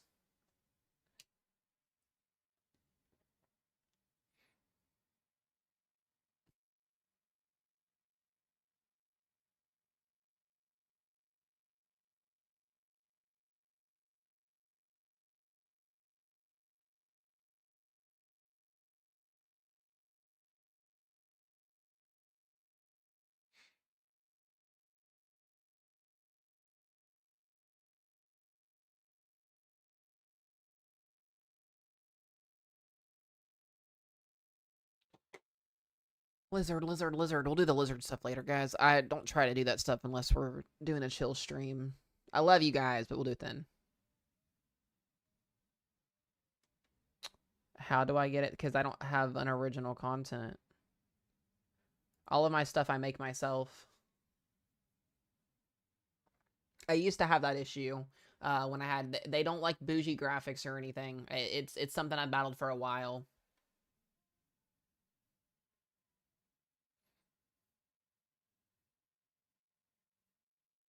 Yeah, you can show anything public. Yeah. Oh, yeah.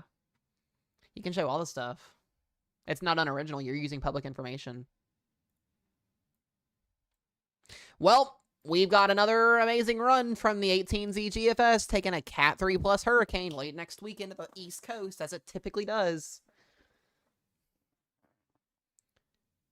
Yep, not a problem. Not a problem. I love to help out any way I can for you guys. If you guys do weather content out there, I appreciate it. Oh my god, it's Bree. What's up, Bree? We are in Fantasyland World, guys. The GFS really likes the idea of a major hurricane hitting the East Coast next week. I just don't see it happening. I will be shocked if this verifies next week. I really still think we're looking at this thing in a couple days, and we'll see what happens at that point. It has been a while. Hope you're doing good. Yeah, this is wild. Absolutely not. You are unwelcomed. You are unwelcome to the United States. Go away. I told you guys, the 18Z GFS does the wild stuff. Every time. It never fails. Every time. You can always have your popcorn and entertainment with the 18Z GFS run every day. Every day at 5:30, you can know this is going to probably happen.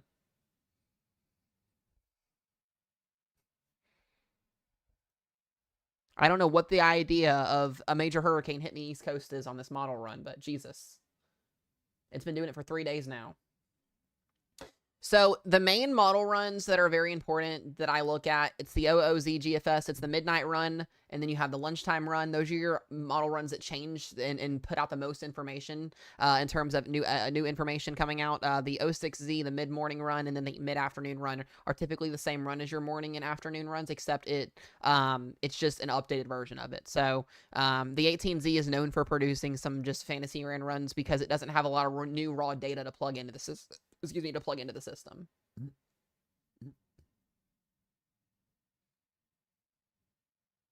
Do I think there'll be a tornado in Aberdeen tonight? I'd hope not. There's a potential. It's definitely there. It's just when the model run finishes at 5:30. That's why I say that. Heather, I know you're in the chat here, and I know you're watching. I know you're watching this. South Carolina? North Carolina? Georgia. I'm just going to put GO for Georgia, or GE for Georgia.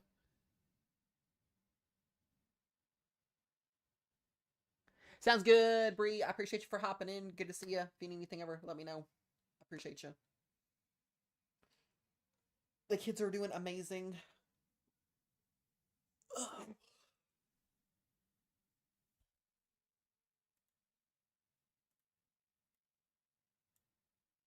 $962 millibars is actually wild, though. Any tornado warnings? Not currently. No. No.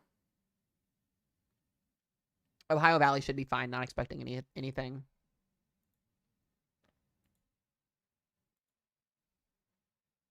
I will say, looking at our little wave down here, it's starting to do some fluttering. We got our second wave coming off here. Big ball of convection over here near where we're watching for development over the next couple of days. Dexter is getting absolutely destroyed by smoke and dry air. This will re-intensify up here northeast into next weekend. Other than that, there's not a lot happening.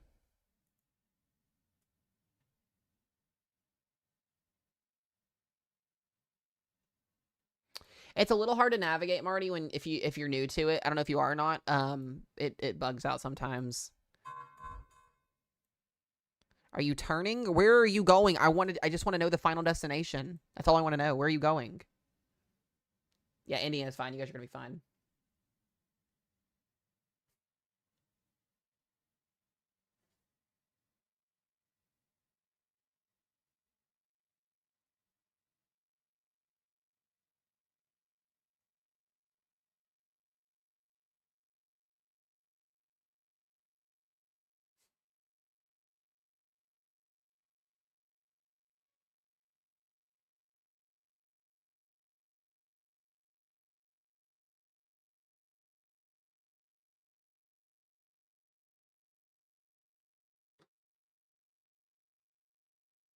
I don't have a certain model that I like for tracking hurricanes because I can't just go off of one main model run. I have to go off the ensembles.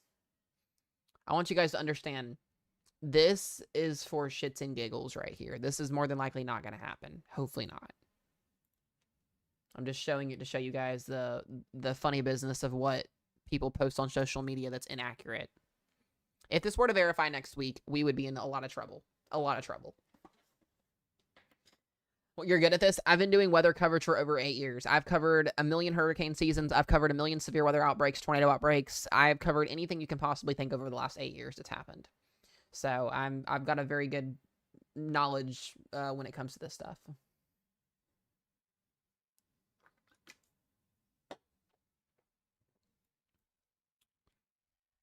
Are we shifting? Where are we going?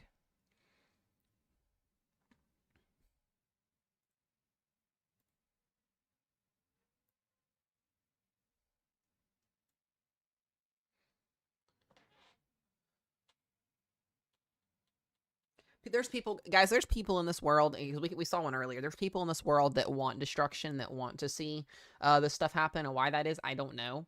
But there will be people that come in the streams and come in the chat that do that just to be trolls or just to be buttholes. So just be mindful of that. You'll see them in the chat sometimes.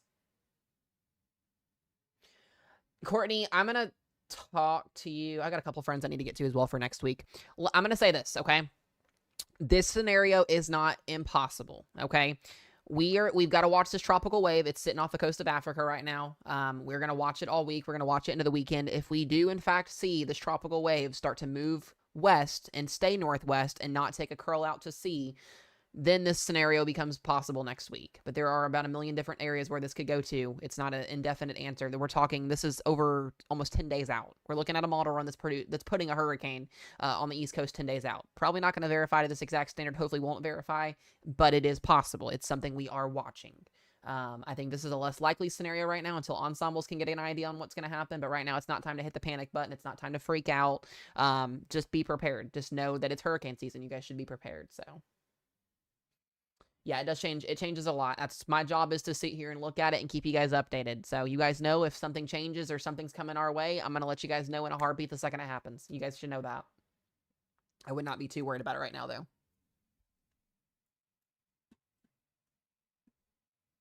It just really likes the East Coast right now. We haven't had a major hurricane hit the East Coast in a while, so the GFS is just like, all right, we're going to do it. We're going to make it happen. So just something to watch. Our severe weather risk today is just not doing much of anything either, so which is good.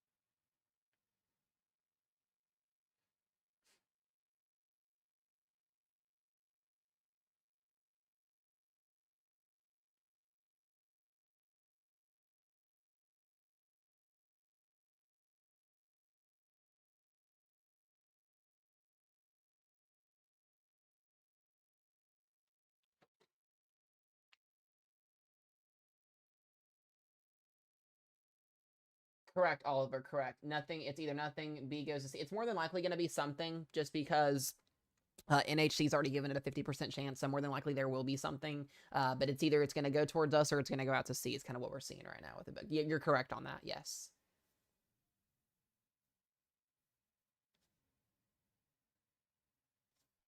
But the second that I start to get confidence on there being something coming our way, if there were to be something, you guys are going to know. You guys are going to know. But like I said, just be smart, guys. You're going to see people that will post this, and this is over 240 hours out, and they're going to say, oh my God, a Cat 4 is going to North Carolina. Get ready. No, it's not. No, it's not. That's like, it's, again, that's just fear-mongering at that point. What we do is we talk about things. We talk about each scenario. We look at things as they come in. Yes, this is a possible scenario, but this is next Friday. We're talking over 10 days out. It's not going to happen right now.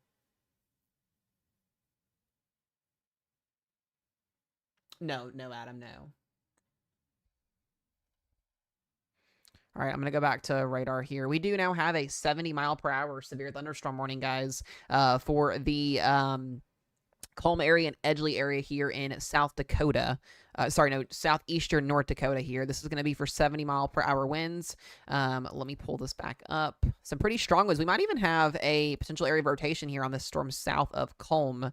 Very, very strong winds. We might even be getting some 80s in here, possibly producing destructive winds now on this storm here. So ping pong ball size hail, 70-mile-per-hour winds once again here. This is going to be for Lemoore, Dickey, Logan, and McIntosh counties here in North Dakota. Some pretty intense winds inside this thunderstorm here.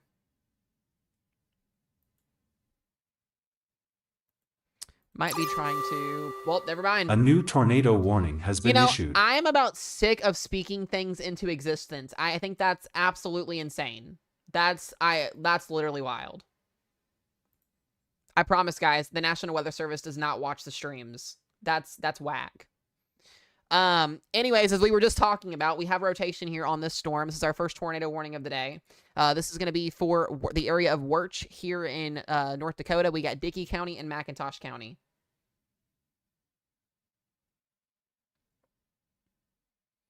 So if you were in these two counties, you need to be seeking shelter immediately. This is a tornado warning in effect. This is not a confirmed tornado, but this could be a tornado here soon, given the amount of shear that we have both going in and out of this storm.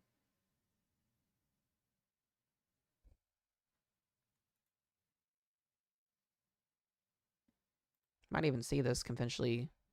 It's not confirmed yet, but we're watching.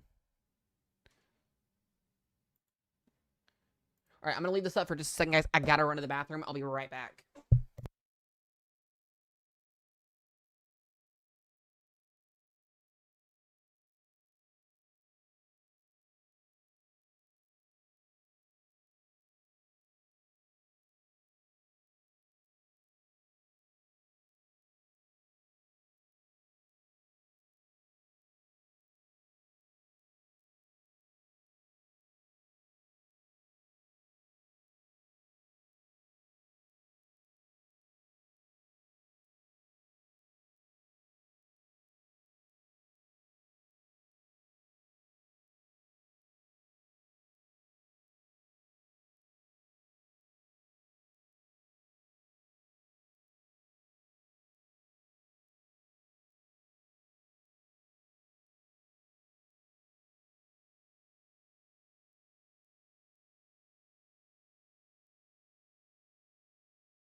All right, guys, I'm back. Once again, a strong area of rotation here. Tornado warned storm here for Dickey County and McIntosh County, North Dakota. If you were in this warning, please be seeking shelter. Very, very strong rotation on the northeastern side of this risk zone, guys. Or on the risk zone of the warning box here.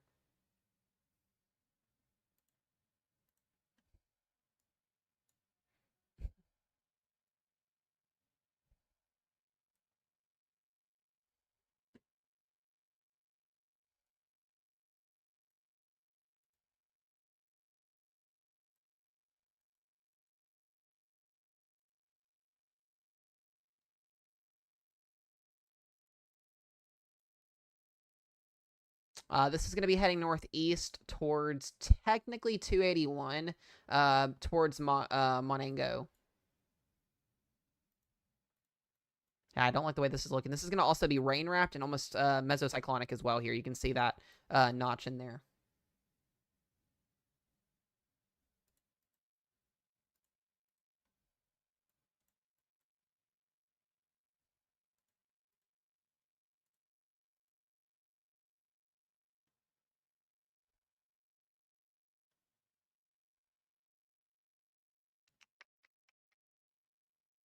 Once again, if you're in this warning, guys, Dickey County, McIntosh County, please be seeking shelter. This is a radar-indicated tornado warning currently. It's basically a mesocyclone embedded within a supercell, couple supercells. Thank you guys for the follows. I appreciate it.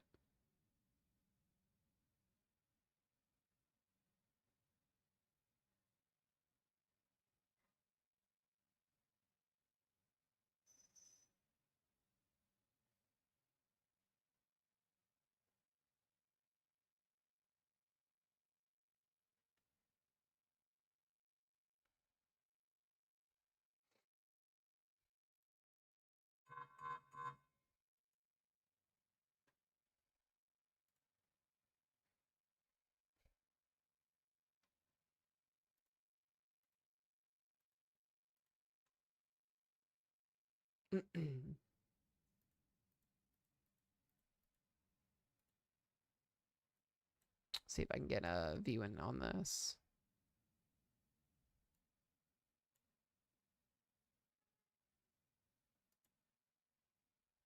Oh, this is here in North Dakota once again, just northeast of Ashley.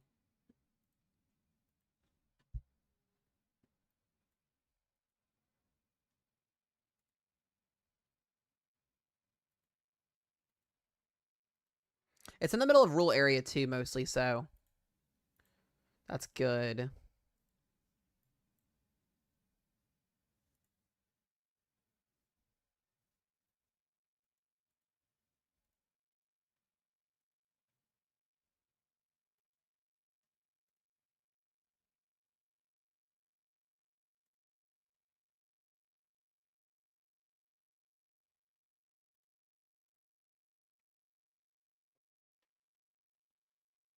No, Heather, that's not ours, no.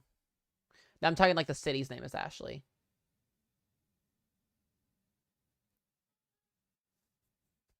That's your Ashley's in Pennsylvania. Oh boy.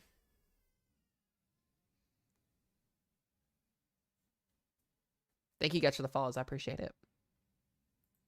So we got 25 minutes on this tornado warning here. No, it's not on the ground as of right now, but that can change.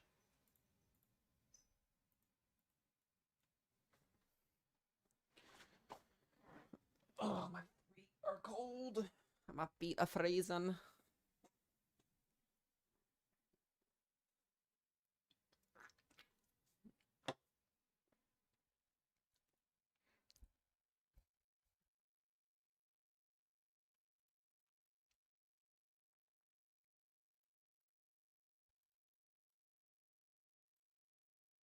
Now, once again, some pretty strong rotation on this storm here.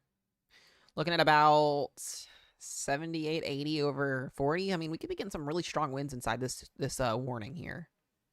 I don't like this. Nothing is confirmed as of right now. Watch means we're watching for things. Warning means it's happening.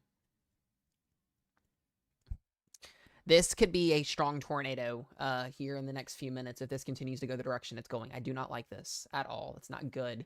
Heads up to you guys up here near 281 between Edgeley and Monango. This is where it's going to be headed northeast towards.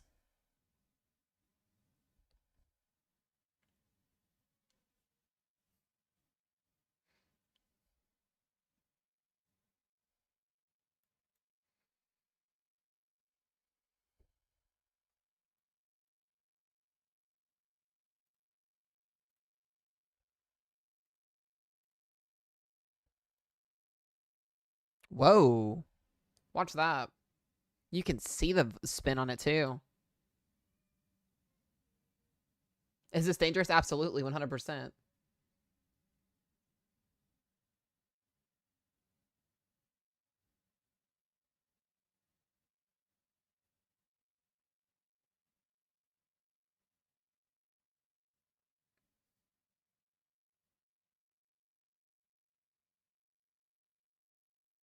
All right, this is in North Dakota, guys. North Dakota.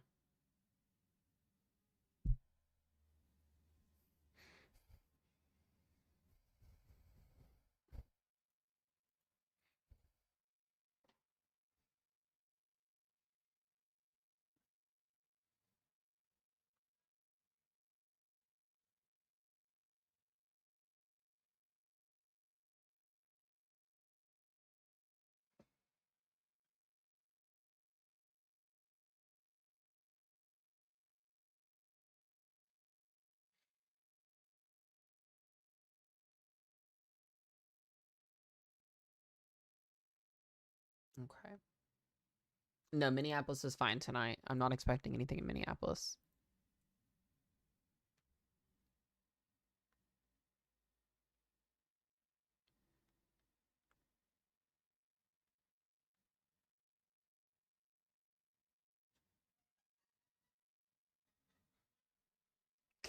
Shell in the background.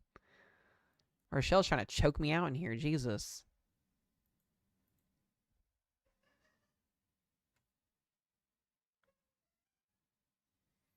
You smell the same as our kid.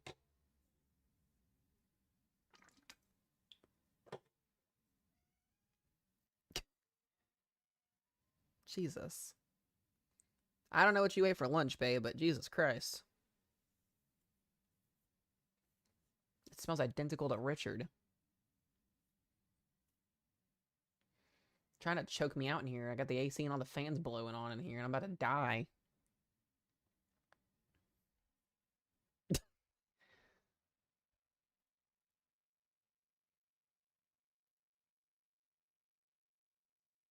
No, it's not observed yet, but I think it will be here soon. This is a very strong velocity scan.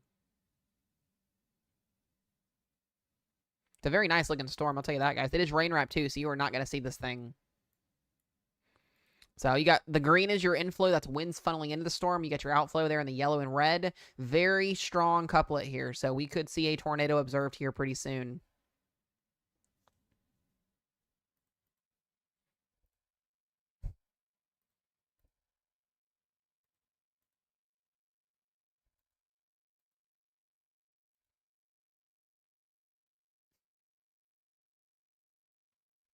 It's a massive, massive storm too. That one severe thunderstorm running over there in your right.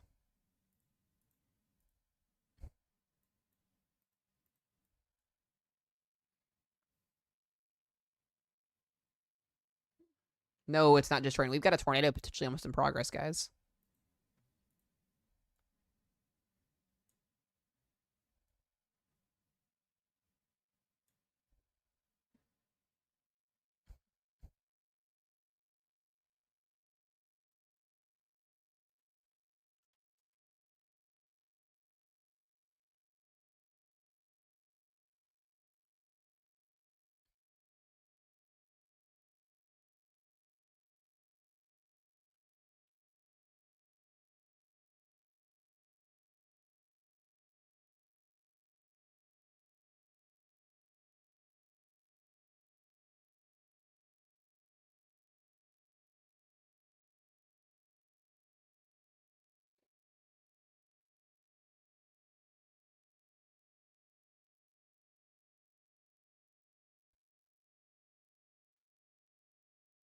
All right. No, there's no tornado on the ground right now. It is radar indicated still. This is just to the west of Ellendale. It's going to be moving northeast.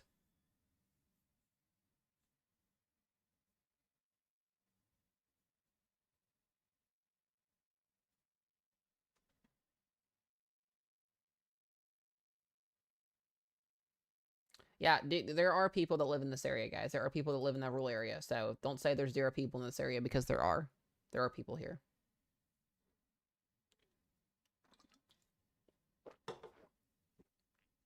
Yeah, don't make assumptions that nobody lives in these areas because there are people that live in these areas. Some people do like to live off the map. Yeah.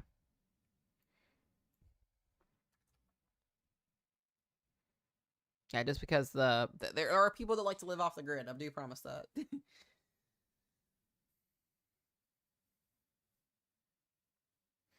up, Sierra? So once again, guys, this tornado warning is in effect for the next 18 minutes. This is in North Dakota here. We are watching it's a pretty strong rotation here on this storm.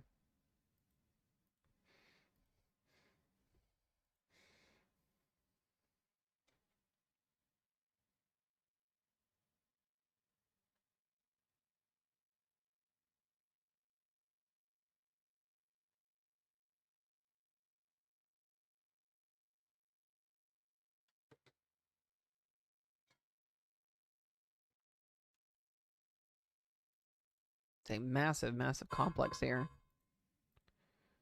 All right, where's that warning at?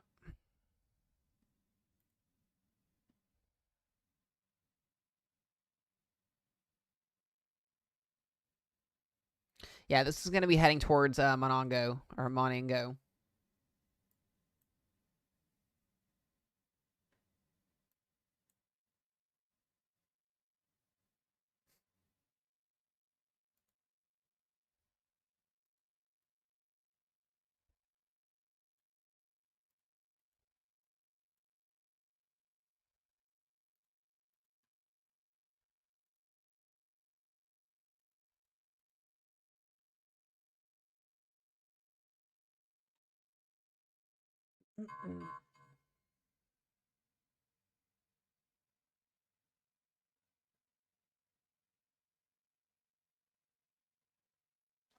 There is a dadgum gnat in here and it's annoying me again. Oh my gosh. I thought I got all rid of them all.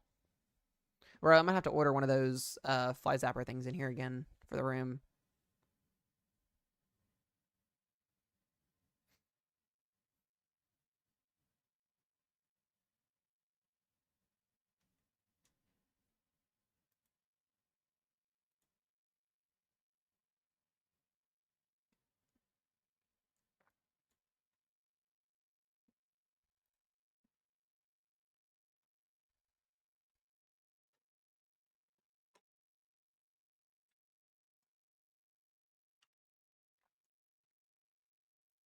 All right, we got 16 minutes on this tour warning.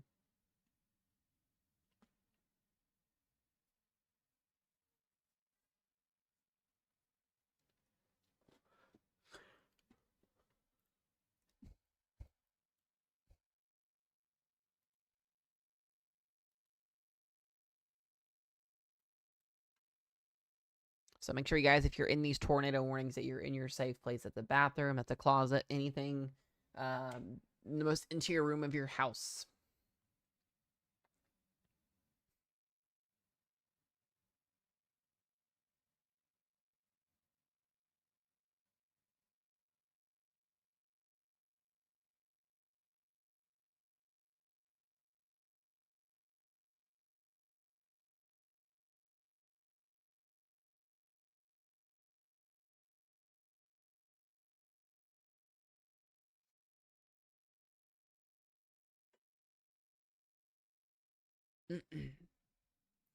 Looks to be the circulation is moving towards the southern portion of the warning box. So if you're in Monango, I would start to get ready to head to my safe place if I were you.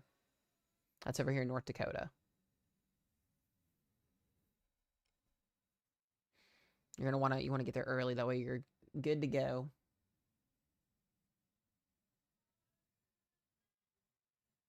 Mostly it should be coots. Yeah, I'm not expecting too much for you tornado-wise.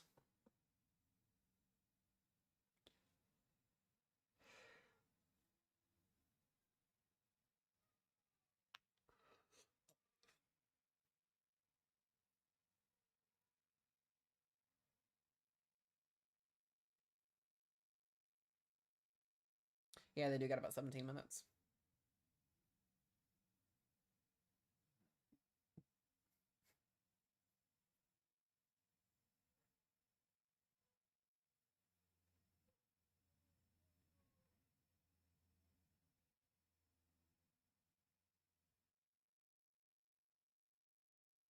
Yeah, 17 minutes is good enough time for sure. It's better than 5 minutes or less than that.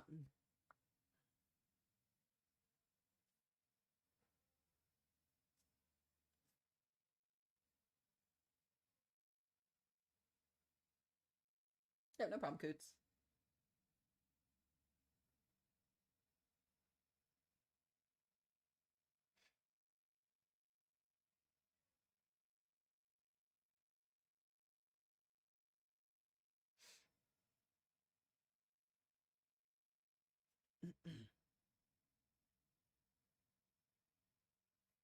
Should get another frame update here in just a minute.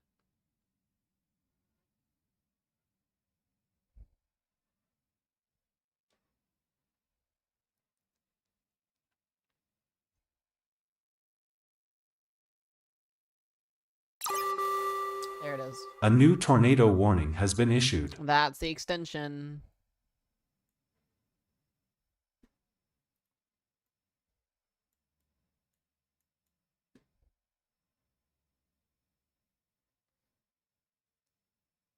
There it is. Okay. So still moving on an east-northeast track here. Brand new warning. This is out for the next 27 minutes. We've got the same counties here. Dickey, McIntosh County, under that new warning. This looks to be headed towards 281. So this is going to split. I do still think the stronger rotation is on the south side of the warning box here. So even if you're not, doesn't look like it's going this direction, it looks like it may head towards Monango still. That is my concern.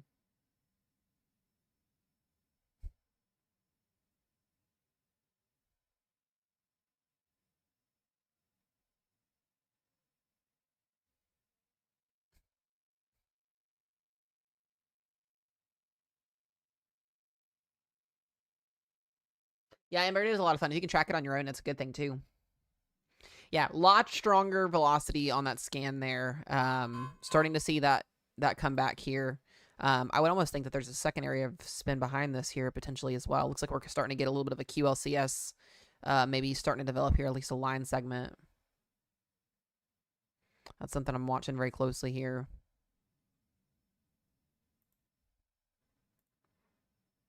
No tornado on the ground yet. Radar indicated still, but some pretty strong velocity here.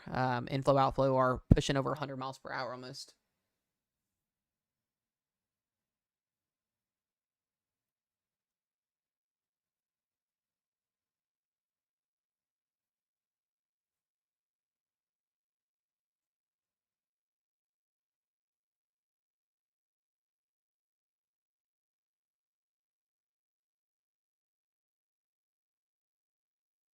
Blue skies because the storm hasn't gotten there yet, Gregory. If you're in that warning, make sure you're inside, not outside.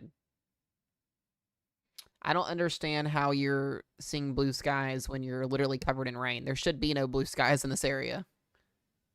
It's pouring the rain out of the whole tornado warning box.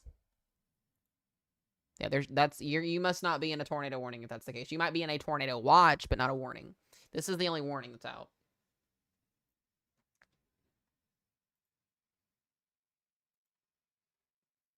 How did I get into meteorology? I just started nerding out as a kid. 4 or 5 years old. My mom stuck me in front of the news station, started watching the weather, got into it, and then boom. Yeah, no, yeah. So I was gonna say you're gonna watch then. Means conditions are favorable for tornadoes. Doesn't mean it doesn't mean you're guaranteed severe weather, but it means conditions are favorable. The warning means it's actually happening.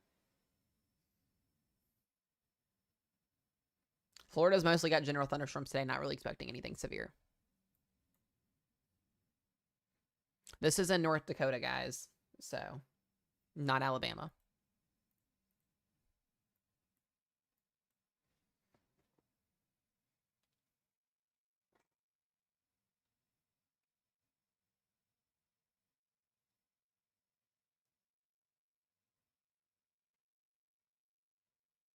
Thank you for the follows. I appreciate y'all.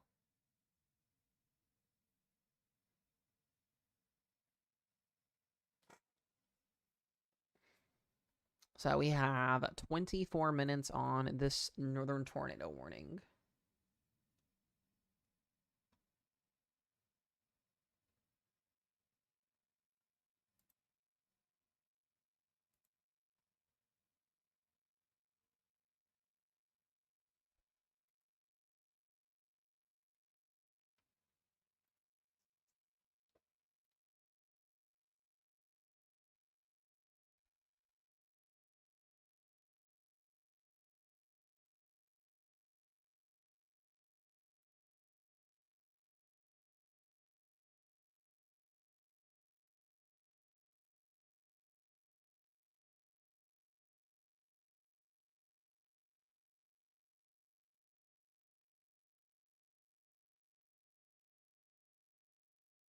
Ooh, we're going to get an NHC update in 30 minutes.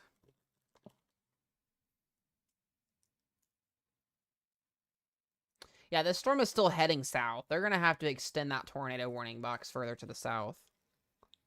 That's moving out of the box.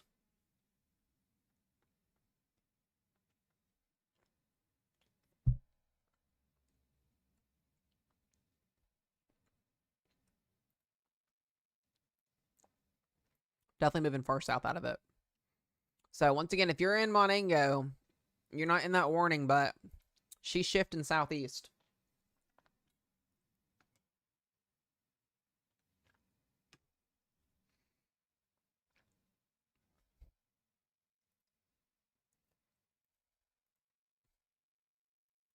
Looks like I'm almost to go right towards Monango.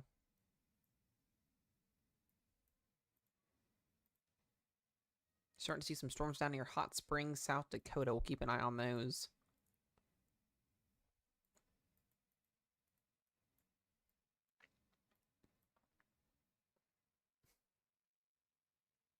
Yeah, Monango's not far at all.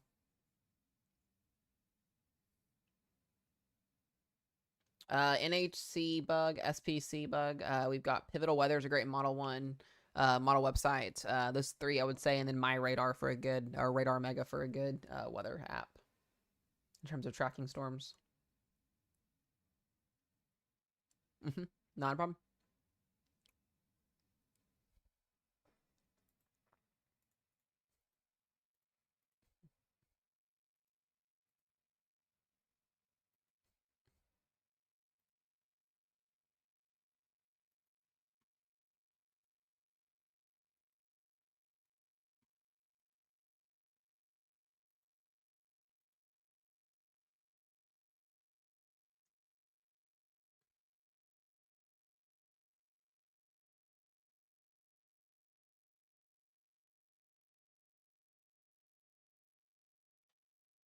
Yeah, South Dakota storms will start to ramp up here pretty soon.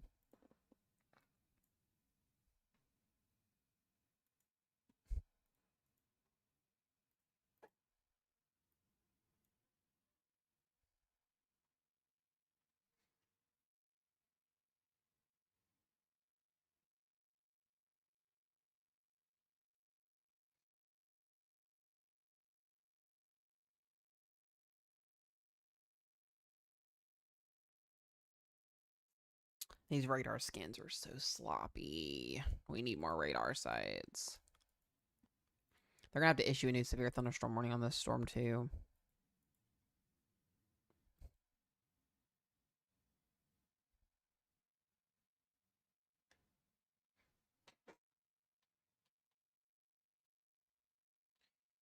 AccuWeather's okay for longer range, I guess, looking at forecast, but it's not the best.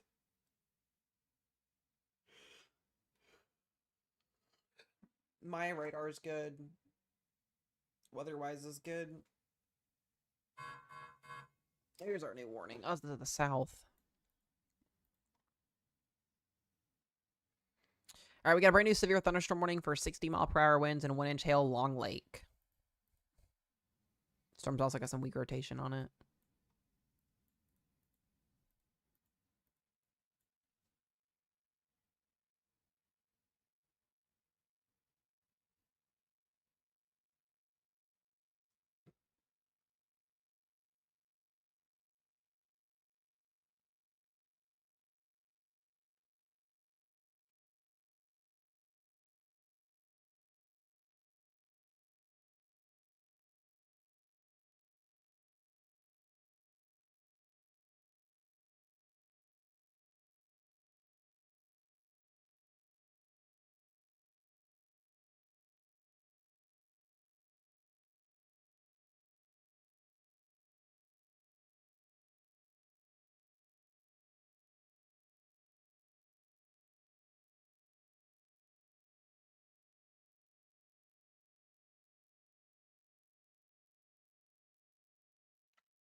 Worried about morning? Yeah, me too. I am as well. Right now, it doesn't look to be like the storm's intensifying as at least as of right now, but that they need to shove this warning to the southeast. They need to get this warning box going over.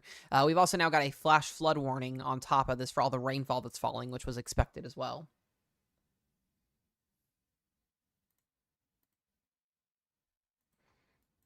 So here's where that rotation is ultimately at. It is going east-southeast here.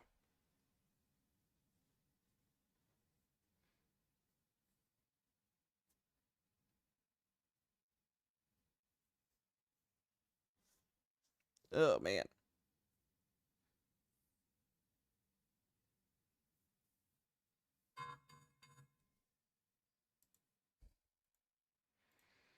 All right, brand new severe thunderstorm warning here. Torpos, meaning the potential for tornadoes are now in this line of storms. Dickey County, McIntosh County, so it covers the whole entire area here.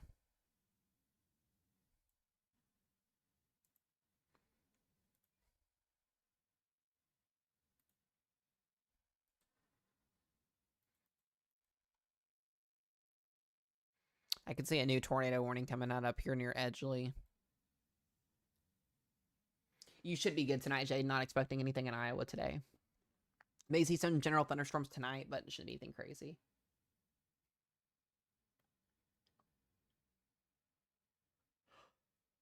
No problem.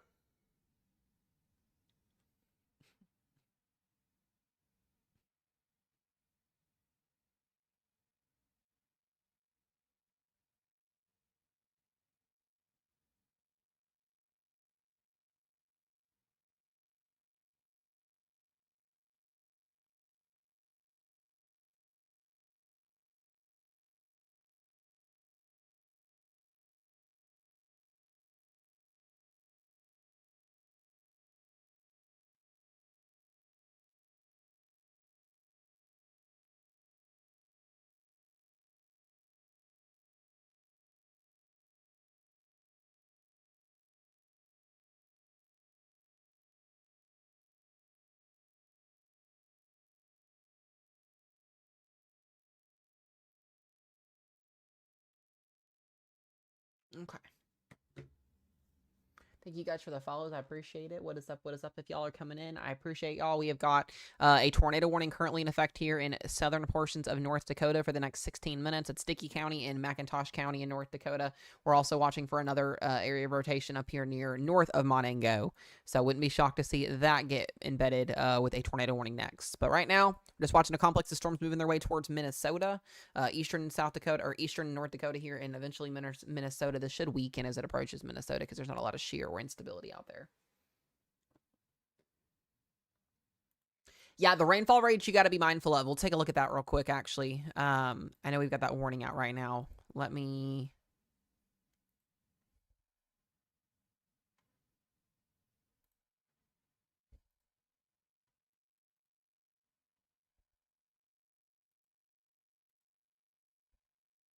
wait for it to load.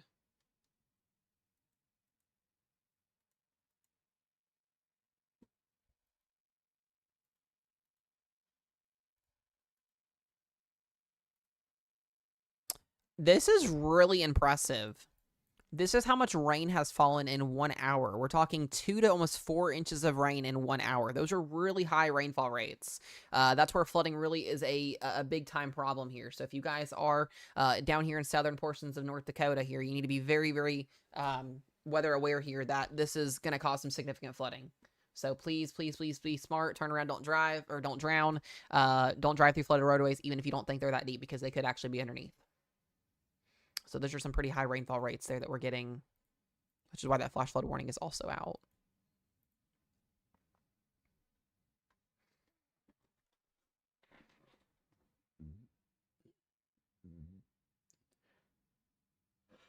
Thank you guys for the follows. I appreciate it.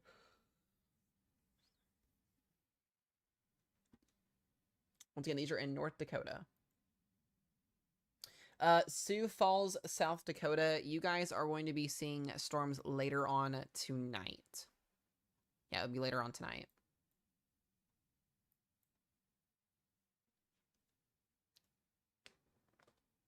No, this storm will not hit Aberdeen, but there's a chance we could see storms in Aberdeen tonight. Wind and hail, primarily, with a weak tornado threat, Nikki. I'm not super, super concerned, but just be weather aware.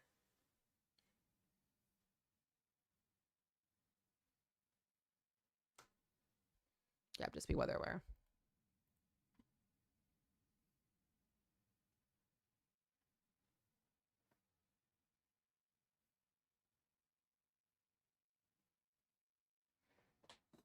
I'm waiting for Rochelle to get on with me. She's supposed to get on with me here soon.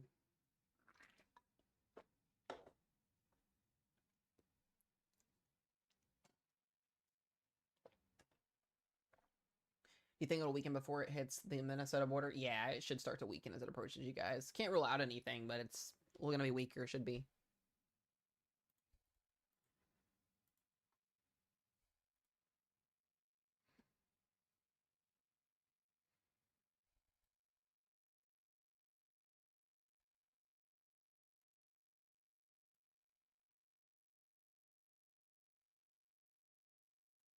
So if you guys would like to know where the 18Z GFS put that hurricane tonight for next week on our model run, it made landfall in Maine, which is well out of pocket. If you guys were watching here earlier, we were talking about the model run coming in on the GFS to put that hurricane up in Maine, which is definitely in Fantasyland. Well up into Fantasyland.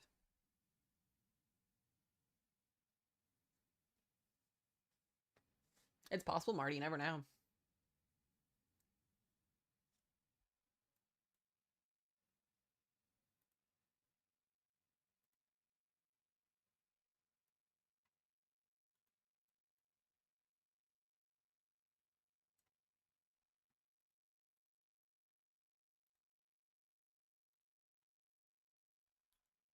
All right, let's zoom back in here. We've got 11 minutes left on this tornado warning here. We'll more than likely get extended again. All right, guys, here's the deal. If you are in Monango, North Dakota, please get ready to get to your safe place. This tornado is coming right for you guys here. It's not observed, but it is radar indicated. So we should see a warning upgrade here for Monango coming here soon.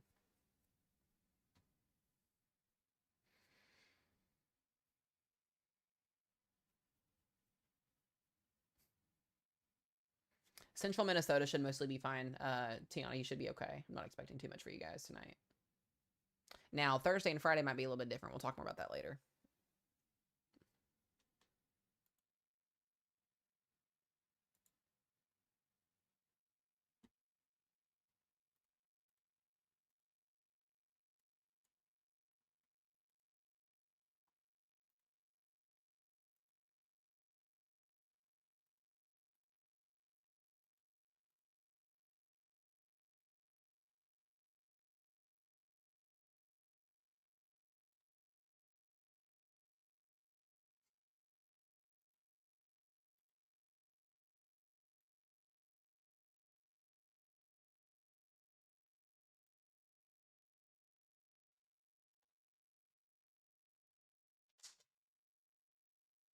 Thank you guys for sharing out the live as well. I appreciate it.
We're just waiting for a new warning to come out, guys. That is what we're waiting on. Got 8 minutes left on this. So you had lots of heavy rain falling here out of this complex of storms. It's barely moving too, which is not making the rainfall situation any better.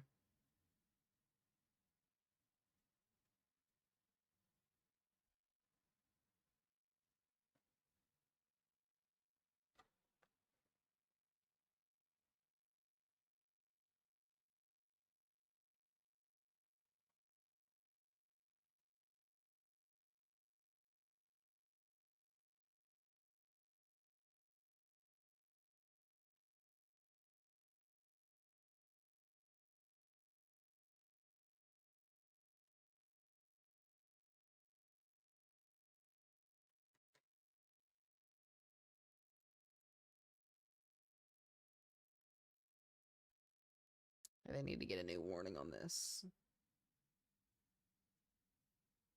They need to get a new one and... Oh, there it is. Got some new rotation up here as well to the north of that. A lot of spin all over the place here.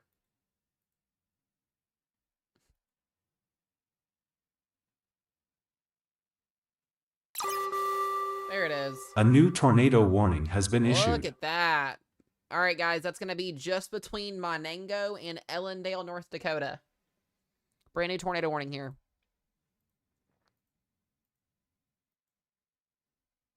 And that's what I was just circling just a second ago.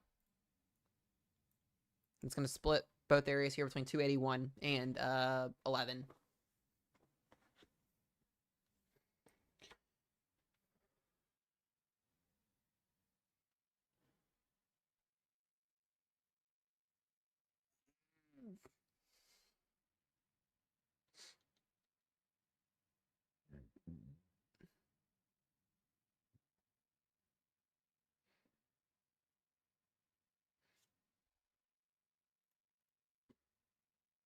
Yeah, just right above Ellendale, correct, yes.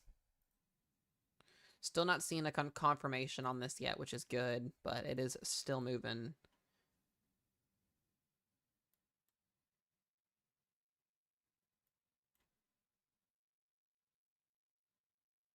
I'm going to leave it on there.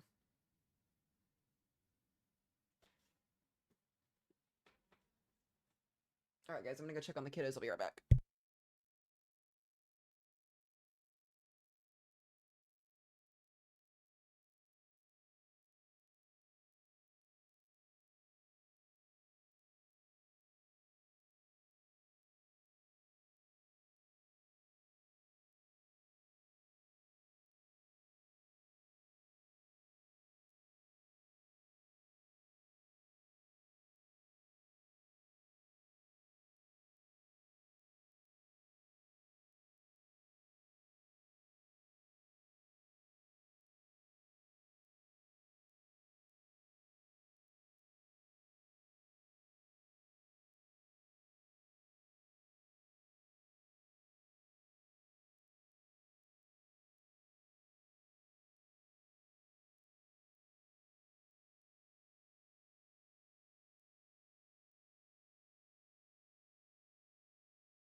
All right, guys. Sorry that took so long. I had to get Hazel situated. We have an ant infestation in our house, so I was trying to clean that up. So my bad. And I had to make some food real quick. Thank you, my weather team, for taking that over. I appreciate you guys.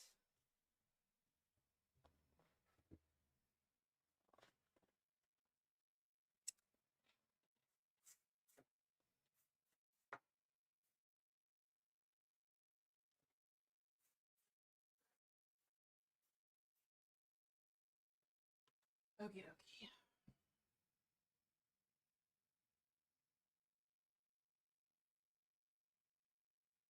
All right, let me get an update out to you guys here.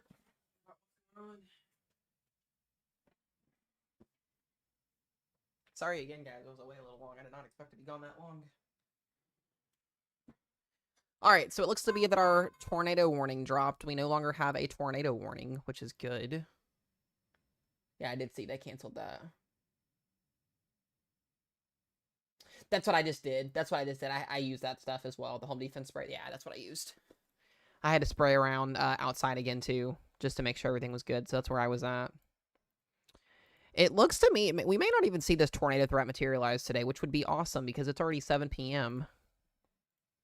Let me look at our latest model runs here and see what we've got.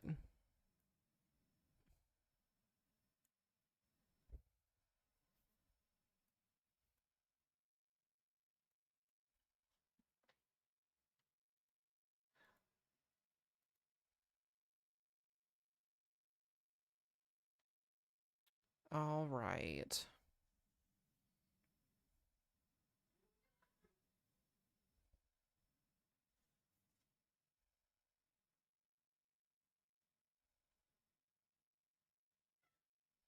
So NHC updated again.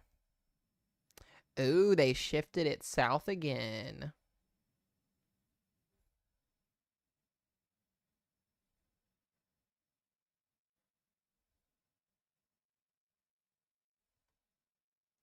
They keep shifting it south, south, and south each time. Did I see a tornado in St. Cloud? I did not see that yesterday. No, we had a tornado in St. Cloud yesterday. That's concerning. Yeah, I don't see too much going on. Mostly it looks like heavy rain and then the damaging wind threat here with this storm. Once again, looking at velocity, very strong winds here coming into Clement, Oaks. We got at least 70 to 80 mile per hour wind gust here in this area here, just northeast of Ellendale. So if you're in this warning, guys, please be inside, away from windows. Away from windows. Very, very significant windstorm out of this right now.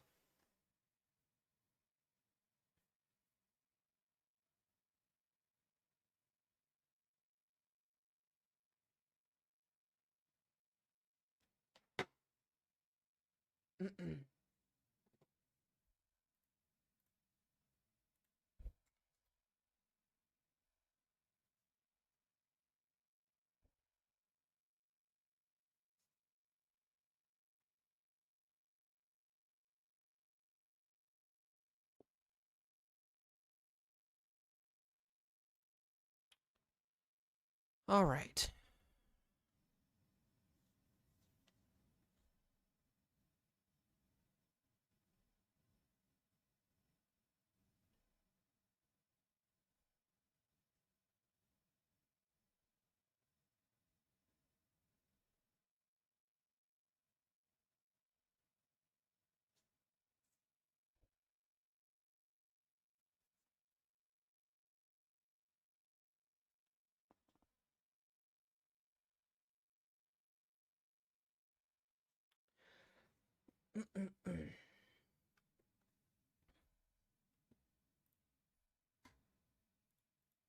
So besides the 70 mile per hour winds that are racing with this line of storms into Minnesota, there's not much else going on, guys. We may have had a bust today. Lapse rates are also weakening or decreasing, which means the tornado threat is going to skyrocket down pretty significantly as well. So we may be losing our tornado potential here. It's a very short window anyways today, regardless. So we may call stream here soon and do another update again late tonight if this continues to trend. Did I see? Yes, I did see that, and it's not believable. Don't believe that crap. Don't believe that on the GFS run. That's just it's stupid. It's been all over the place.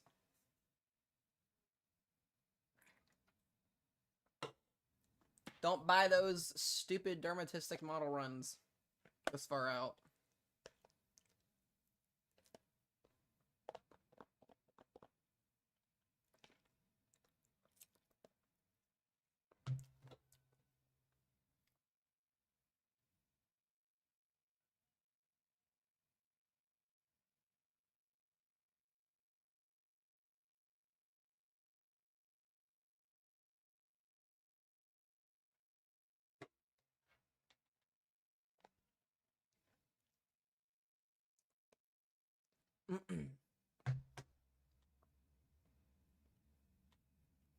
Thank you guys for all the gifts, by the way. I appreciate it. So we're probably going to call stream here in a few minutes, just given that we're not seeing too much happening today.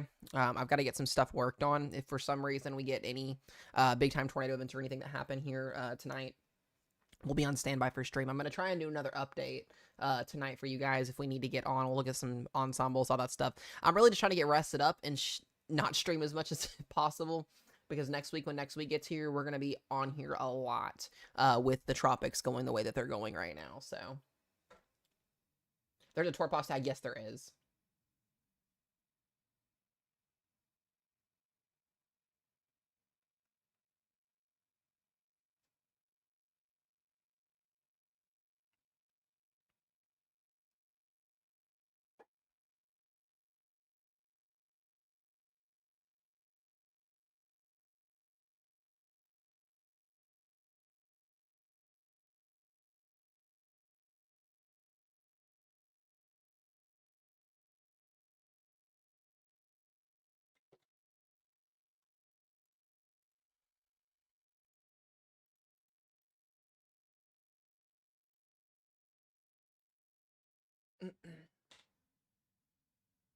Yeah, just make sure you guys aren't buying those long range models that are spitting out ridiculously wild scenarios.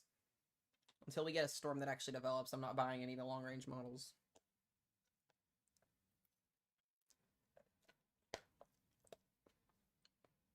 They're in Fantasyland.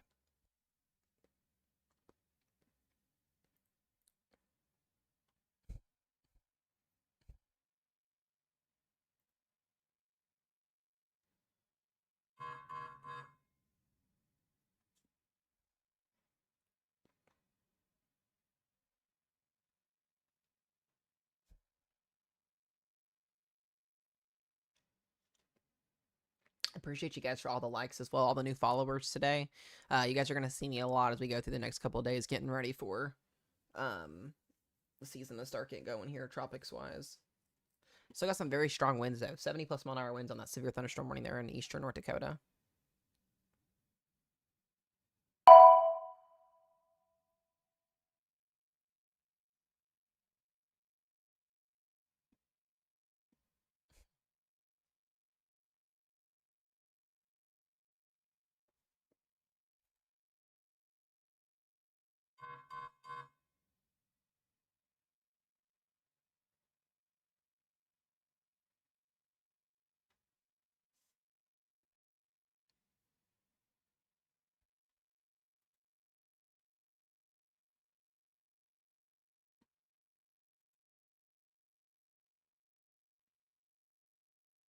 Yeehaw.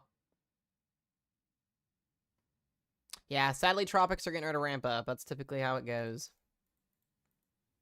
All right, we got 2-inch hail on this severe thunderstorm warning down here near Leola. 70 mile per hour winds on this warning.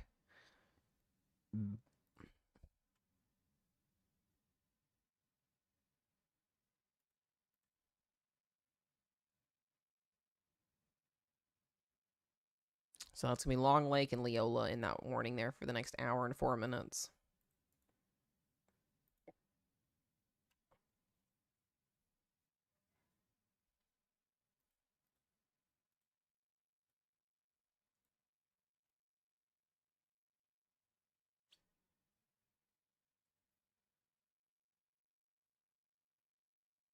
Georgia, you guys should be fine. Not expecting anything other than general thunderstorms each day going forward.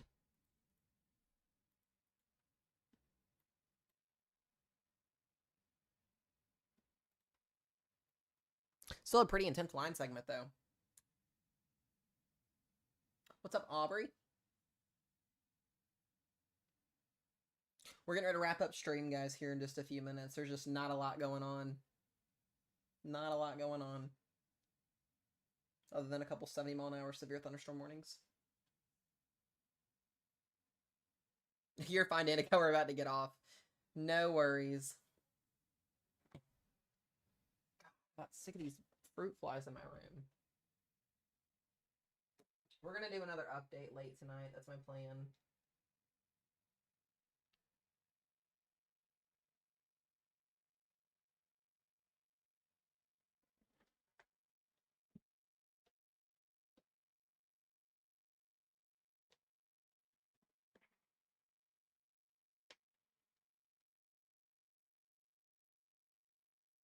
Yeah, it's still 70-mile-per-hour winds in the storm, so make sure you guys are taking this warning seriously, please.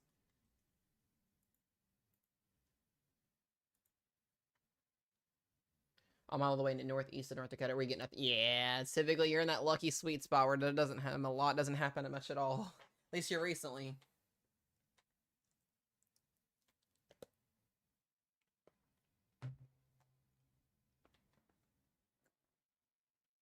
I appreciate that, Truth Video. I need to try that too.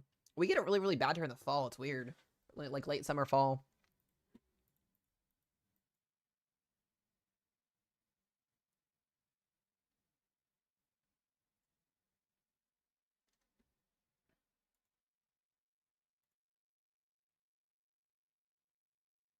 Yeah, they get bad.